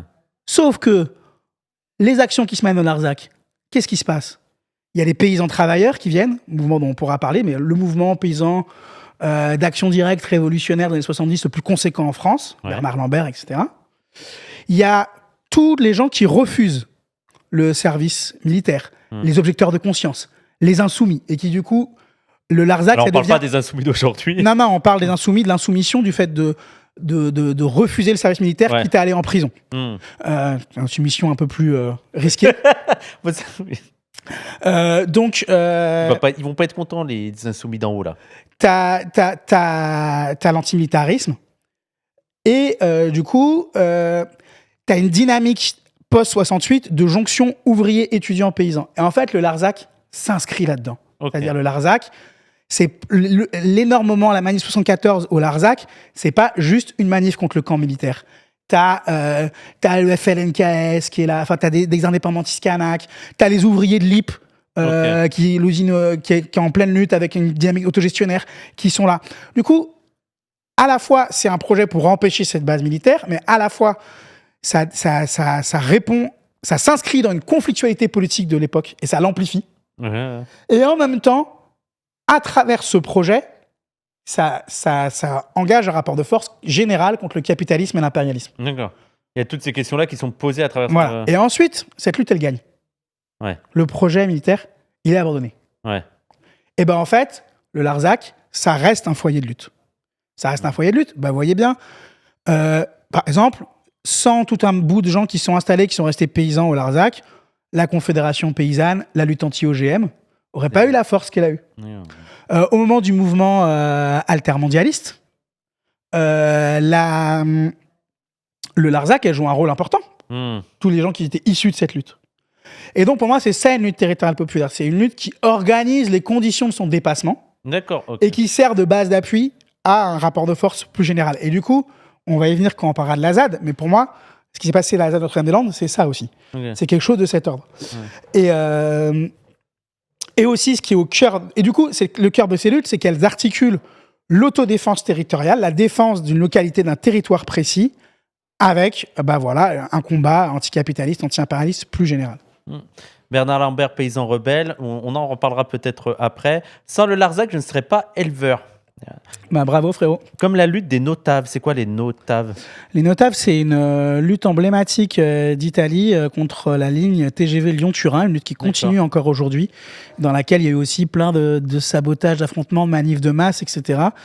Et aussi où il y a aussi bien des habitants du coin, des paysans, des jeunes étudiants autonomes des métropoles du nord de l'Italie et des gens de toute l'Europe qui à plusieurs reprises, de tous les ans, ils continuent à se réunir dans ce festival Alta Felicita. Le rapport de force, il continue là-bas. Et voilà, c'est une lutte contre la construction de ce TGV.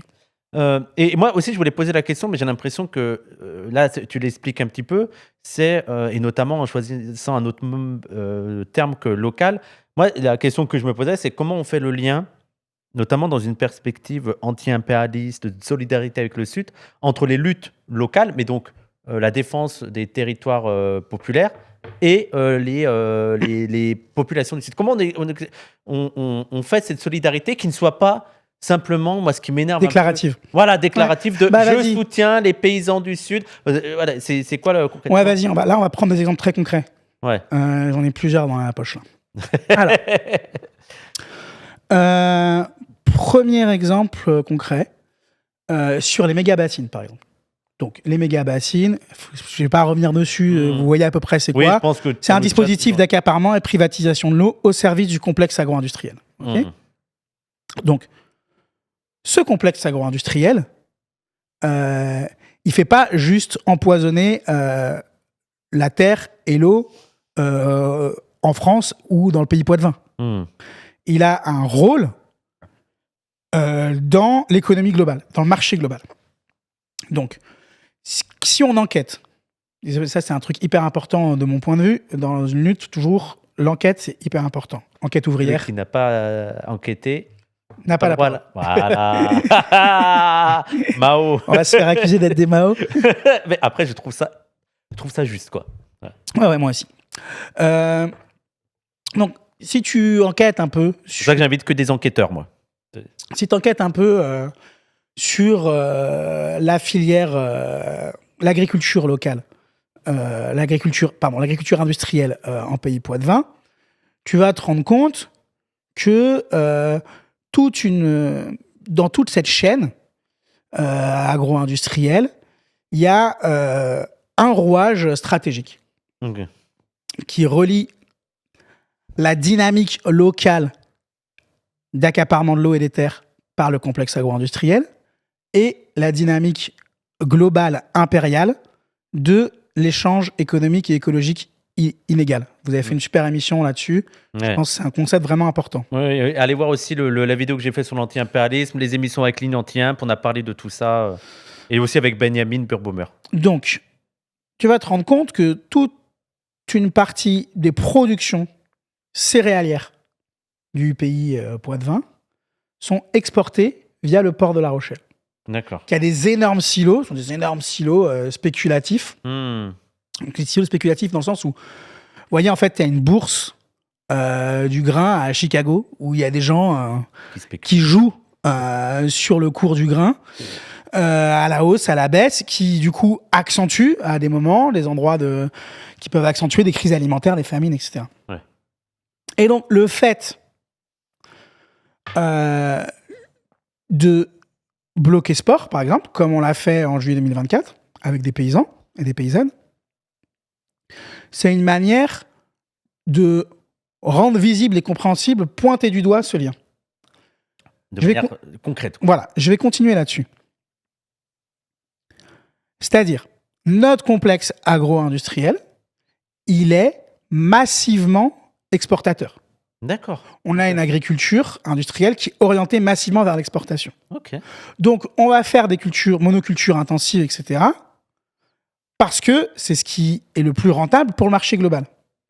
Ces cultures qu'on exporte massivement, alors que les agriculteurs européens touchent des aides PAC, sont massivement soutenues, elles inondent les marchés du Sud global.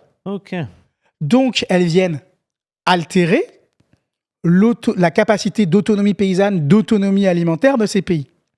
Du coup, lutter en France pour le démantèlement du complexe agro-industriel, c'est la même chose pour les pesticides aussi, par exemple.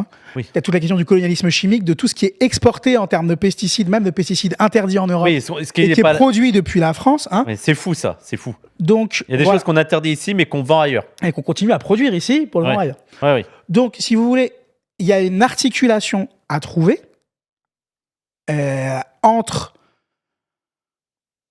le démantèlement du complexe agro-industriel français, progressif, avec les paysans et les paysannes, avec les agriculteurs et agricultrices intégrés qui vivent de ça et qu'il faut bien qu'ils aient un salaire. Et d'ailleurs, il faut qu'il y ait plus de paysans et de paysannes.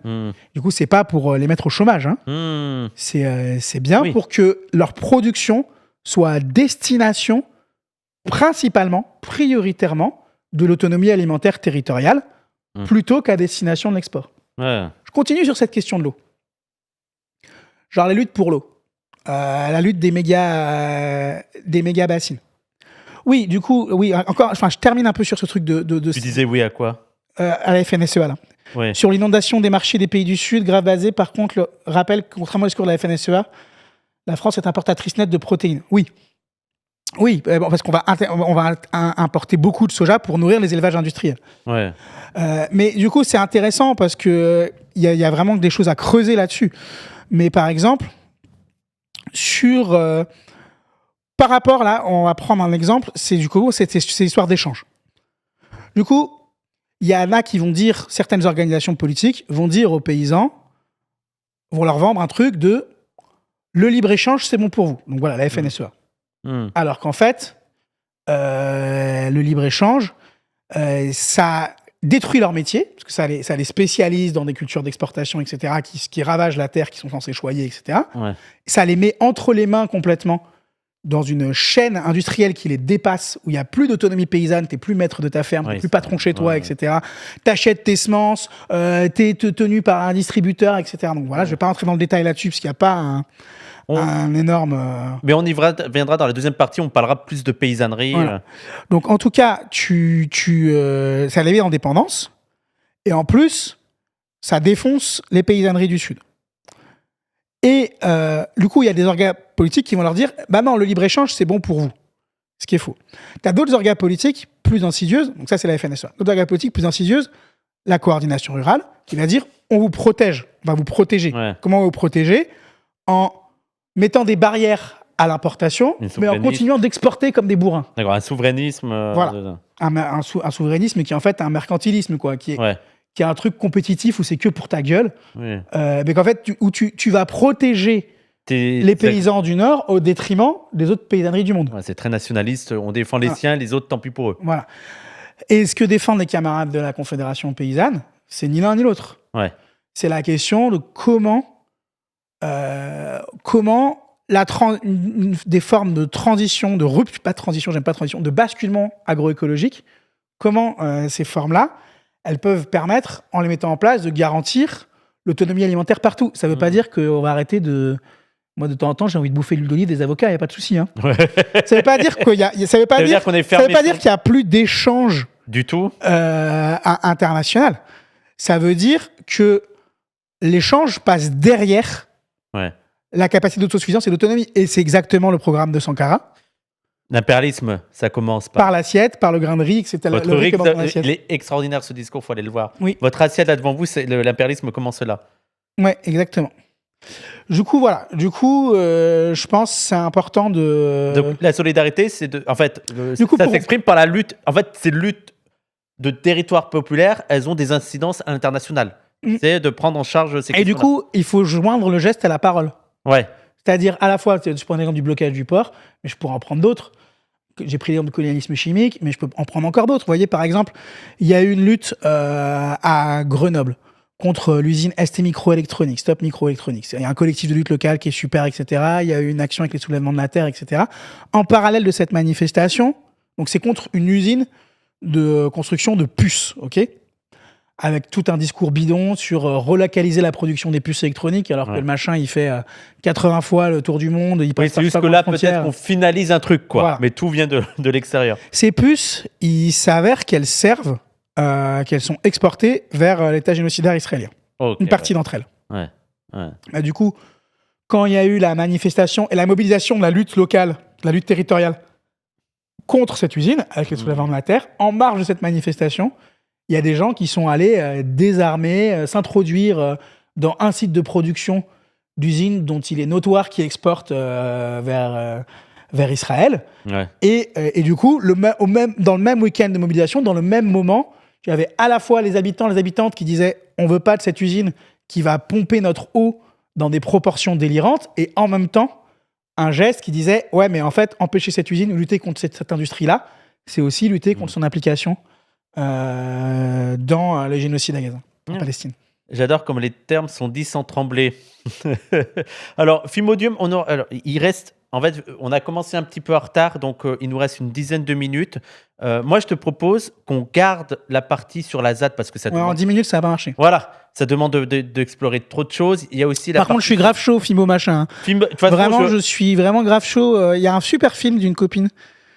J'ai bouffé le nom du film, je crois que ça s'appelle Nos Futurs, une camarade belge qui a fait un film assez intéressant sur la lutte contre l'aéroport après l'abandon. Et voilà, moi je suis super chaud d'assumer complètement la question de quand à un moment tu atteins un certain point du rapport de force, il faut concrétiser le fait d'arracher et de prendre des terres. Et du coup, je suis grave chaud d'en discuter, aussi bien avec les limites et les contradictions qu'il y avait là-dedans, qu'avec ce que ça a permis. Mais ça, tu te teases, on fera cette discussion, parce qu'il faut qu'on ait le temps de poser, même, de toute façon, je vous ferai, on verra quand tu pourras revenir, et on discutera de tout ça. Il y a aussi la question de la paysannerie en elle-même, et moi, ce qui m'intéresse, c'est aussi l'histoire des luttes paysannes, le rapport du marxisme, de la gauche avec les paysans, quel rapport il faudra avoir. Le côté anti-paysan de la majorité des marxistes-léninistes. Oui, voilà, donc on va discuter de ça. Aussi la question de l'autonomie, il y a aussi la question des spiritualités. Il y a 150 trucs à discuter, mais là, ouais, mais il reste juste... Non, mais de toute façon, ça ne sert à rien de commencer là parce qu'il nous faudrait 2 heures encore. Là, sincèrement, il nous faudrait encore 2 heures. Moi, j'aurais juste non, pas nous. Non, oui, Alix, tu connais Alix de Ligne Anti-Imp. Vive la paysannerie. Mais justement, j'ai l'impression qu'il y a des discours qui sont en train de faire... Ah, super, il a mis le documentaire en...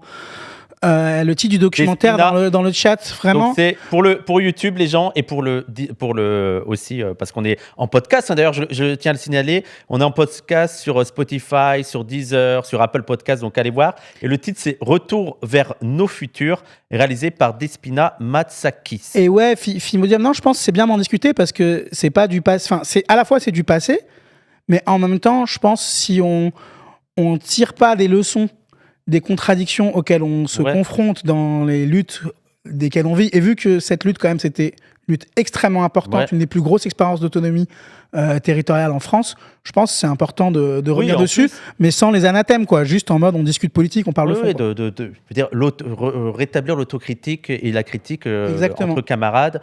Et ça n'intéresse pas ceux qui n'étaient pas là. Bah si, moi, je n'étais pas là, mais ça m'intéresse. Au contraire, on a des choses, on a des leçons à apprendre de tout ça. Donc, on fera ça la prochaine fois. Moi, j'aurais juste une dernière question, enfin, un dernier sujet à ouvrir, encore sur les soulèvements de la terre, pour finir sur ça, et on passera sur d'autres sujets dans l'autre partie. C'est la question de la répression qu'a subi les soulèvements de la Terre, vous avez risqué une dissolution, il me semble. Comment vous avez résisté à cette dissolution? Et est-ce qu'il y a encore une menace aujourd'hui de dissolution des soulèvements de la Terre? Non, il n'y a pas de menace de dissolution. Et moi, s'il reste pas beaucoup de temps, ouais. Tu m'avais promis que je pourrais faire une page de pub. Justement, t'inquiète pour pas, une manif. on va y venir. Ok. Ok. T'inquiète pas, parce qu'on gère avec lui, donc... je pense la question de la répression, c'est assez... comment dire ça? Je pense que c'est compliqué à dire ça bien. On a pu déjouer la dissolution. Comme je l'ai déjà dit par ailleurs, les dispositifs de répression qui ont été déployés contre les soulèvements de la Terre, donc que ce soit l'usage massif des grenades à Sainte-Soline, que ce soit la procédure antiterroriste contre certains camarades des soulèvements, que ce soit la procédure de dissolution administrative à l'encontre des soulèvements de la Terre, tout ça, c'est des procédures qui ont été déjà avant longuement utilisées, renforcées à l'encontre des minorités raciales et coloniales. Du coup, ça, je pense, c'est vraiment important de le redire à chaque fois. Oui, les exemples CCIF, etc. Voilà. D'organisation. Ce qui s'est passé dans le moment post-Sainte-Soline est intéressant, mais je pense que là, ce serait vraiment passer à côté de la chose que de parler de la répression que depuis le mouvement écologiste. Ok.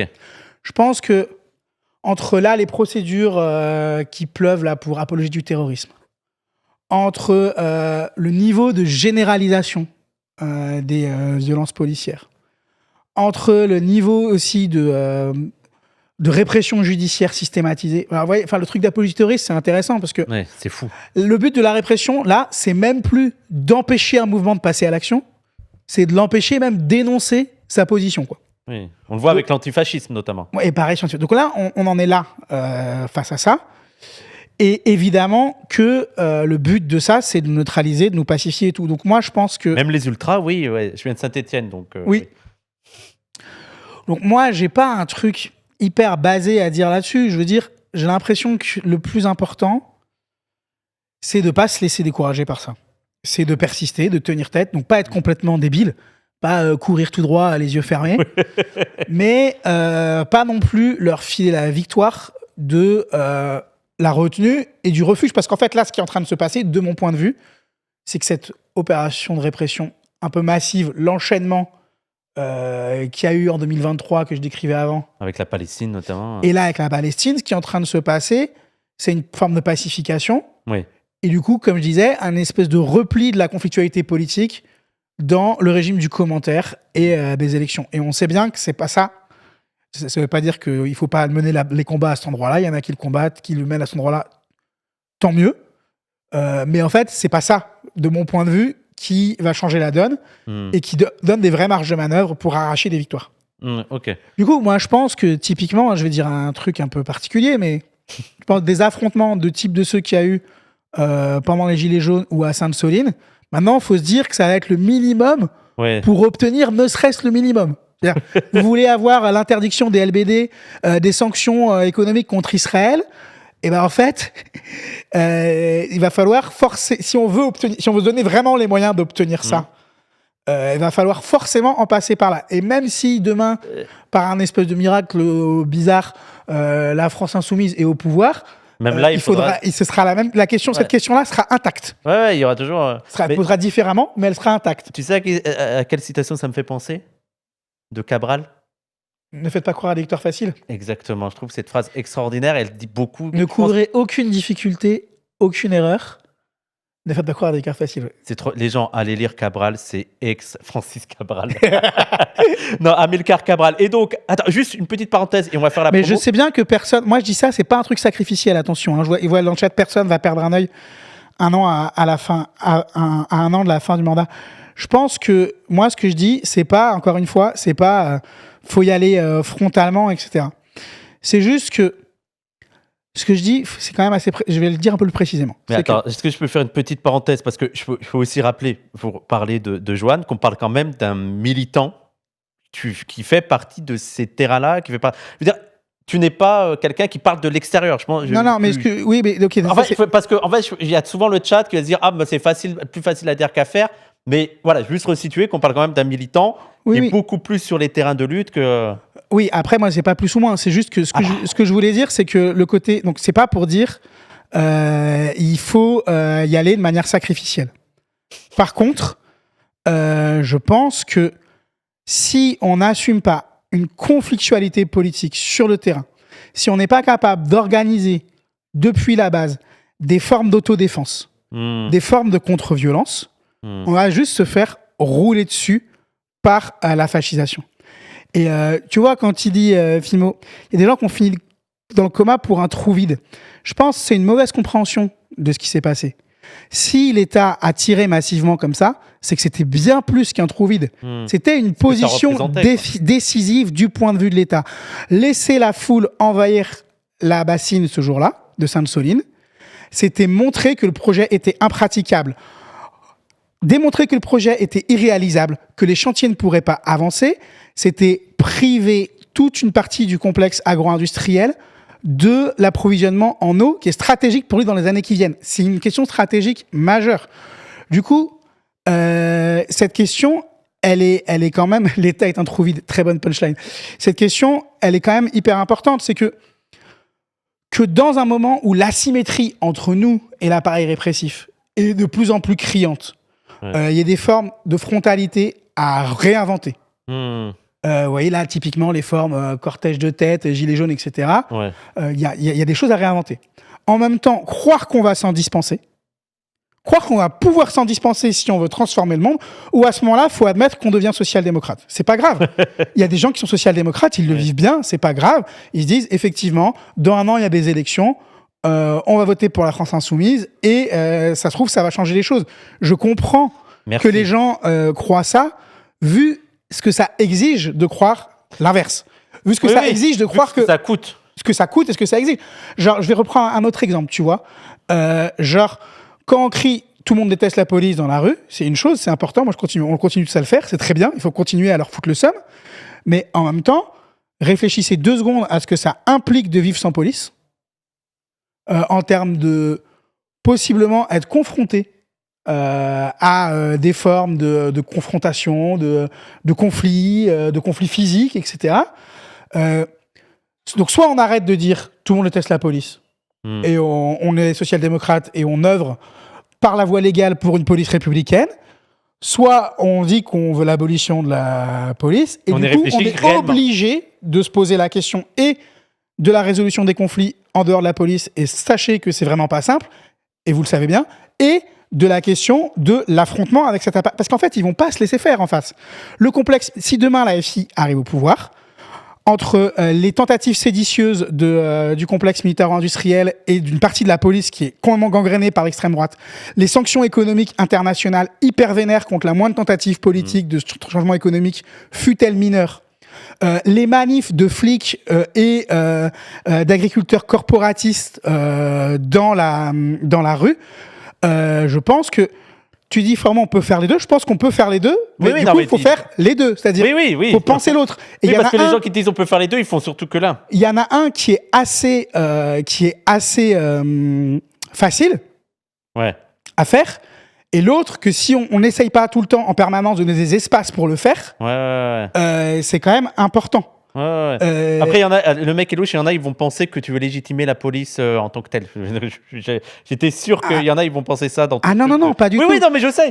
Mais je te dis, il y en a, ils vont croire ça. Mais bon, c'est pas la majorité. Je pense en tout cas que la question de l'auto-défense, vraiment, c'est des questions sérieuses. C'est une question sérieuse qu'on est obligé, du coup, qu'on est obligé de prendre en charge. Et ça veut pas dire être là en mode oui, c'est génial, c'est génial de se battre, faut être des oufs. En fait, non, ça veut juste dire que à un moment donné, si on se réapproprie pas un minimum ces pratiques-là, la perspective d'une émancipation politique, sa possibilité elle-même, est quand même assez réduite. Non, mais ça fait partie aussi des discussions que j'ai parfois vues aussi avec le chat sur toute la question de la violence et tout. Et je dis ça, c'est des questions sérieuses et graves qu'on peut pas se permettre. Alors parfois on peut troller un petit peu, mais en réalité les copains, ça devient de plus en plus tendu et c'est des vraies questions qu'il faut se poser, mais de manière réfléchie et pas seulement dans le troll. Il y a aussi, mais c'est ça aussi que tu essayes de dire aussi, au-delà des discours, quelle contre-société on peut déjà essayer de proposer, les espaces qu'on peut déjà essayer de faire exister. C'est qu'en fait, dans l'hypothèse social-démocrate ou dans l'hypothèse marxiste-léniniste, le levier majeur de la transformation sociale, c'est l'appareil d'État. Moi, mon point de vue, c'est que même dans ces hypothèses-là, s'il n'y a pas un contre-pouvoir populaire à la base, de fait, ça part en capitalisme d'État, en planification absurde avec des paysans qui meurent, comme ça. Du coup, même si vous voulez demain une politique, même pour appliquer une politique... On l'a vu avec le Front populaire, c'est l'un des exemples les plus parlants. Mais ça d'ailleurs, on le dit souvent. Ça veut dire, si les gens, s'il y avait Mélenchon au pouvoir, il y a un nouveau combat qui continue et qui va être très, très, très dur. Et même si on pense que Mélenchon... En fait, c'est même pas dire Mélenchon, il est méchant, il va trahir. C'est que même si Mélenchon était sincère et voulait vraiment le changement, on va être obligé de le pousser à fond parce que toutes les forces sont en présence pour l'empêcher de faire ça. Et moi, ce que je suis en train de dire, c'est pas que c'est pas important d'avoir une gauche de rupture qui, sur les plateaux de télé, tient des positions et tient la ligne sur la Palestine, l'impérialisme et un minimum sur la justice sociale et tout. Je dis pas que c'est pas important. Ouais, bien sûr. Je dis juste que si on ne s'organise pas dès maintenant pour, via des organisations de lutte, via des luttes concrètes de terrain, créer des embryons de pouvoir populaire, penser c'est quoi, s'organiser à l'échelle communale, etc., la possibilité de cette transformation sociale, elle est très réduite. Mais l'un sans l'autre, c'est effectivement. Mais après, vous comprenez aussi que, je suis désolé, mais soyons assez dans l'autocritique de nous, de la Zavoie, et c'est un truc qu'on assume assez fièrement aussi. Enfin, je veux dire, pas fièrement, mais assez sérieusement, c'est que on parle davantage d'élections, on est davantage sur les terrains des luttes social-démocrates et électoralistes que sur des luttes de terrain, même si on essaie de couvrir, même si on a des liens avec les soulèvements de la terre, avec l'AFA Paris-Banlieue, mais c'est quand même le truc qu'on angle le plus. Et je trouve que c'est intéressant d'avoir aussi un point de vue qui dit « Attention, les cocos !» Il faut aussi penser à l'autre partie de la lutte de terrain et d'être aussi en dehors de ces trucs électoralistes. Ouais. Et quand il dit le camarade, il faut voir aussi ce qu'on prend depuis 2015, l'État a frappé fort, c'est clair. Ouais. C'est pour ça que quand je dis l'autodéfense contre pouvoir populaire, c'est pas juste l'offensive, c'est le soin, c'est la solidarité, c'est plein de dimensions. Et ensuite, ce que je voulais dire aussi par rapport à ça, c'est encore une fois, moi, je respecte les autres hypothèses. Ouais. Je chambre un peu à des moments. Attends, mais je pense que hypothèses je pense l'hypothèse marxiste-léniniste type d'accord, RPO, c'est qui le vous ou l'hypothèse sociale des démocrates, elles ont une cohérence. Je les respecte, tu vois. Ouais. Moi, je pense que ces deux hypothèses, elles mettent pas la centralité au même endroit. Elles se donnent les moyens de leur analyse stratégique. Il y en a une qui dit levier principal, le moyen, c'est la révolution citoyenne. Le levier principal, c'est donc un parti électoral, et ils le font bien. C'est leur taf, ils travaillent à ça. Encore une fois, moi j'ai rien à dire là-dessus. Les autres qui se disent l'hypothèse c'est faire un parti d'avant-garde, etc. Ils essaient de le faire, ils le font. Pareil, c'est leur hypothèse. Moi je pense que la centralité, elle doit être dans l'autonomie des luttes. Depuis moi, je pense que ma lecture, mon hypothèse stratégique, c'est ça. Et du coup, forcément, on n'a pas tous une énergie infinie. Et en fonction de notre hypothèse, on va pas mettre la priorité au même endroit. Pour moi, l'espace prioritaire, c'est celui-là. Et moi, je pense que c'est important, même si je suis engagé dans une ligne plus que tu qualifierais de marxiste-léniniste, je pense que c'est important, même pour nous-mêmes, qu'il y ait une autonomie qui existe à côté pour servir de garde-fou, mais aussi pour tirer le plus à gauche ces luttes-là. Ouais. Merci. Ouais. Et après, quand tu dis autonomie, je pense que c'est vraiment important. Il y a différentes conceptions de ça. Moi, là, je te parle d'autonomie organisée, populaire. Je te parle pas d'un truc identitaire, groupusculaire. Oui, bien sûr. Mais tu sais, ça, les gens, ça sera... Là, on est sur la fin de la première partie. Mais vous voyez, avec Joanne, il y a 150 trucs à discuter. Dans la prochaine partie, on parlera de l'autonomie, de ton inspiration aussi là-dedans, des différents courants. On parlera de la paysannerie, gros sujet que j'ai absolument envie d'aborder avec toi. On ira beaucoup plus longuement dans les ZAD. On ira sur Slipman. Je sais pas. Putain, l'enfer. je sais pas qui c'est le gars avec la pelle là, comme ça, Slipman. C'est qui Slipman? Non, c'est un espèce d'expert du GIEC horrible. C'est pas très intéressant. Ok, je sais pas qui c'est, mais bref. On ira sur tout ça. Ouais, c'est fini parce qu'on a commencé en retard. Mais même. La page de pub pour la manif. Oui, voilà, c'est ça. On fait, avant qu'on se quitte, il y a un événement. Est-ce que tu peux nous en parler ? Déjà, page de pub en général, juste dire que. Enfin, page de pub. Propagande, j'aime pas le mot pub non plus. En fait, il n'y a pas de bon mot pour dire ça. On va en trouver un. Oui. Bon, en tout cas, les événements à venir. J'invite toutes celles et ceux qui le souhaitent ou qui le peuvent en parallèle de tous leurs engagements politiques par ailleurs, à rejoindre des organisations de lutte comme Guerre à la guerre, comme les Soulèvements de la Terre ou des collectifs locaux par chez eux. Je pense que c'est important et c'est même vital. Ensuite, allez voir sur le réseau des soulèvements, il y a tout un agenda d'action. Allez voir sur le réseau de Guerre à la guerre, il y a tout un agenda d'action qui c'est important de rejoindre. Moi, je vais vous parler juste d'une manifestation qui a lieu le 8 mai prochain à Saint-Nazaire et qui me semble extrêmement importante dans la période et qui répond à un peu ce qu'on a évoqué là, même si j'ai pas pu... Voilà, c'est pas évident, mais c'était bien. On aura une deuxième partie, ne t'inquiète pas. Sur donc cette manifestation du 8 mai qui articule précisément plein de questions qu'on a dit là sur les luttes sociales, l'écologie, anti-impérialisme, etc. Donc le 8 mai, comme vous le savez peut-être, c'est à la fois la commémoration de l'armistice, c'est aussi la commémoration des massacres de Sétif et Guelma. En Algérie. Et donc, c'est une date importante pour nous. Et avec la coalition Guerre à la guerre Grand Ouest, on organise une grande manifestation contre la guerre, l'impérialisme et le fascisme. Et moi, je pense que c'est quelque chose qui manque en ce moment. C'est-à-dire que il manque... Enfin, je sais pas si vous... Enfin, pour ceux qui sont un peu plus vieux, si vous vous rappelez des mobilisations pendant la guerre en Irak. Oui. Ou pour remonter plus loin, le rôle qu'a joué le mouvement de solidarité avec la lutte pour le Vietnam ou l'Algérie auparavant dans les rapports de force politiques, c'est quelque chose qui manque cruellement. Et donc, nous, dans le Grand Ouest, on s'est dit qu'il fallait faire une grande manif avec pour mot d'ordre non à la guerre, contre la guerre, l'impérialisme et le fascisme. Cette manifestation, elle s'inscrit comme le geste inaugural d'une lutte qui va durer longtemps, sur un projet spécifique en Loire-Atlantique qui me semble assez important. C'est que vous savez, Macron a décidé, avec la paramilitaire, de fabriquer un super porte-avions, comme si c'était vraiment là l'urgence, ce dont on avait besoin. Ce porte-avions, c'est une arme de destruction massive, capacité de projection militaire de l'impérialisme français, etc. Vous avez vu, là, dès qu'il y a eu... qui s'est passé en Iran direct, la France a envoyé le Charles de Gaulle. Il faut bien se rendre compte que c'est pas seulement une arme de destruction massive, c'est un projet à 11 milliards d'euros, ce qui équivaut à ce qui manquait pour... Vous voyez, quand il y a eu la réforme des retraites, on nous a dit il manque 11 milliards d'euros dans la caisse pour payer les retraites. Donc c'est le plus important investissement militaire français, structurel, pour les 15 ans qui viennent. Là, il y a de l'argent. Donc si on veut lutter conséquemment contre l'impérialisme français et l'impérialisme dans le monde, là, on a une prise très réelle, très concrète. Il s'avère que sur place, la CGT chantier naval, la CGT locale ont un discours hyper stylé. C'est-à-dire qu'ils sont pas en train de dire ça va créer de l'emploi, ça sauve les chantiers navals et tout, parce que c'est pas vrai, ça sauve pas les chantiers navals. Il y a déjà d'autres activités autour des chantiers navals.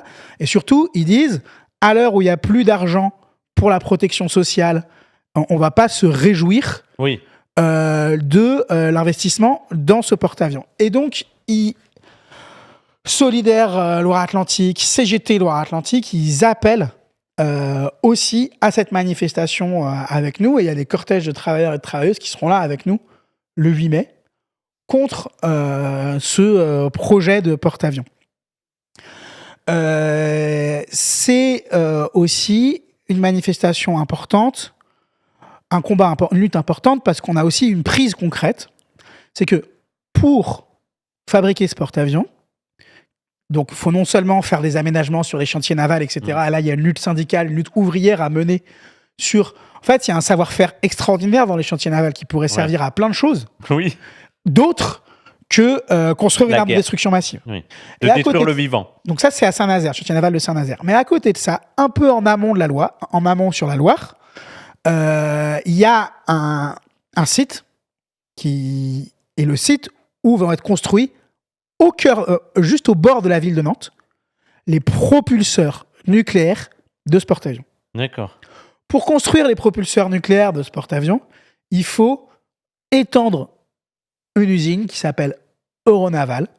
C'est là où Macron a fait son déplacement à Indrette. Effectivement, merci Valeurs Anarchistes. Indrette, je ne sais pas ce que veut dire cette phrase, mais vous avez des pseudos marrants. Donc, il faut pour Naval Group, c'est exactement, merci. Naval Group, j'ai dit Euronaval, mais c'est Naval Group. Merci Jean Montbeur. Ils sont formés un peu sur le tas. Ouais. Allez voir sur le site de contre-attaque. Voilà. Donc, et sur les sites de Guerre à la guerre, des soulèvements là-dessus. Mais en gros, pour fabriquer la pièce maîtresse de ce porte-avions, les propulseurs, il faut étendre cette usine. D'accord. Et donc là, on a l'opportunité de créer une nouvelle lutte type Larzac, qui est à la fois une lutte contre la bétonisation des rives de la Loire, la biodiversité qui va être détruite, mais aussi et surtout une lutte contre la construction de ce porte-avions et le principal investissement militaire de la France sur les 15 ans qui viennent. Du coup, c'est hyper important. Les travaux ne sont pas terminés, à ma connaissance, mais ils ne sont pas du tout terminés. Mais du coup, il y a vraiment quelque chose à jouer à cet endroit-là, pour deux raisons, quoi. La première, c'est que ce projet, il est sur des années, donc on a le temps de construire un rapport de force. Ouais. La deuxième, c'est que, comme on disait, lier le geste à la parole, lutter matériellement contre ce projet, par toutes sortes de formes, mais de manifestations, actions, pétitions, machin, etc., eh bien, ça peut nous donner une prise très concrète pour rassembler toutes celles et ceux qui se disent, il y a la guerre hyper loin, mais en fait, la guerre, elle se fabrique chez nous. Elle se fabrique à nos portes. Ouais. Du coup, là, on a une prise réelle pour lutter contre ça. Du coup, le vendredi 8 mai à 14h à Saint-Nazaire, il y a cette manifestation. Venez nombreuses et nombreux. Et on espère que cette manifestation régionale, cette première manifestation régionale contre guerre, fascisme, impérialisme, elle va inspirer d'autres manifestations ailleurs en France. Ouais. Parce que pour l'instant, il y a un peu des trucs à Paris. J'ai pas tout suivi à vos embrouilles de Parisiens, mais bon, il y a un peu des trucs à Paris. Mais ce qui va faire mouvement, c'est le fait qu'il y ait des manifestations contre la guerre et l'impérialisme ailleurs qu'à Paris de manière un peu conséquente. Ouais. Donc on espère que ça va être une première, une inspiration pour qu'il y ait d'autres manifs comme ça dans d'autres villes de France. Et on espère surtout que ça va être le geste inaugural d'une longue lutte sur cette question du porte-avions et où on peut à la fois, justement, faire venir tous les camarades qui luttent sur la question de la Palestine, sur la question de l'impérialisme, sur la question de la militarisation et aussi toutes les travailleurs et travailleuses de Loire-Atlantique qui sont opposés à ces investissements-là, qui rognent leur protection sociale et qui les empêchent de se réaliser dans un travail qui a une valeur d'usage qui est épanouissante pour eux et pour tout le monde. Eh bien, écoute, le message est passé. Merci beaucoup. Vendredi, Saint-Nazaire, 14h. Samedi, pique-nique à Indrette. Okay. Si vous venez de loin, il y a un accueil sur la ZAD de Notre-Dame-des-Landes avec un camping et tout ça. Donc, vendredi 8 mai, c'est ça? Ouais, donc n'hésitez pas. Parce que pour le podcast et tout, ouais, vendredi 8 mai et samedi 9 mai. Merci, Airways qui met le programme. Vraiment, venez, ça va être super. Et le samedi, face au site de Euronaval, on aura aussi une assemblée pour penser les suites, notamment à travers Guerre à la guerre en Ouest, mais aussi d'autres collectifs sont bienvenus pour penser les suites, quoi. Eh bien, écoutez, on va terminer là. Merci, Joanne. Je rappelle, c'est la première partie, on est d'accord, tu reviens. Ouais, je reviens quand tu veux. Tu reviens, on va discuter, il y a encore plein de choses à discuter. On va s'arrêter là. Merci à Cassandre. Je suis désolé, on a un peu bouffé sur le temps de Cassandre. Merci beaucoup, Cassandre. Merci aussi à Raz et Milan qui étaient à la Réal. Merci, Joanne. Et on se retrouve bientôt. N'oubliez pas de liker, de commenter, de partager et de soutenir aussi dans les liens en description. Il y a le Tipeee et il y a le Streamlabs. Donc, donnez pour qu'on puisse continuer ce genre d'émission. J'espère que ça vous a plu en tout cas. Et on se dit à très bientôt. Merci, bonne journée, bonne soirée, le chat.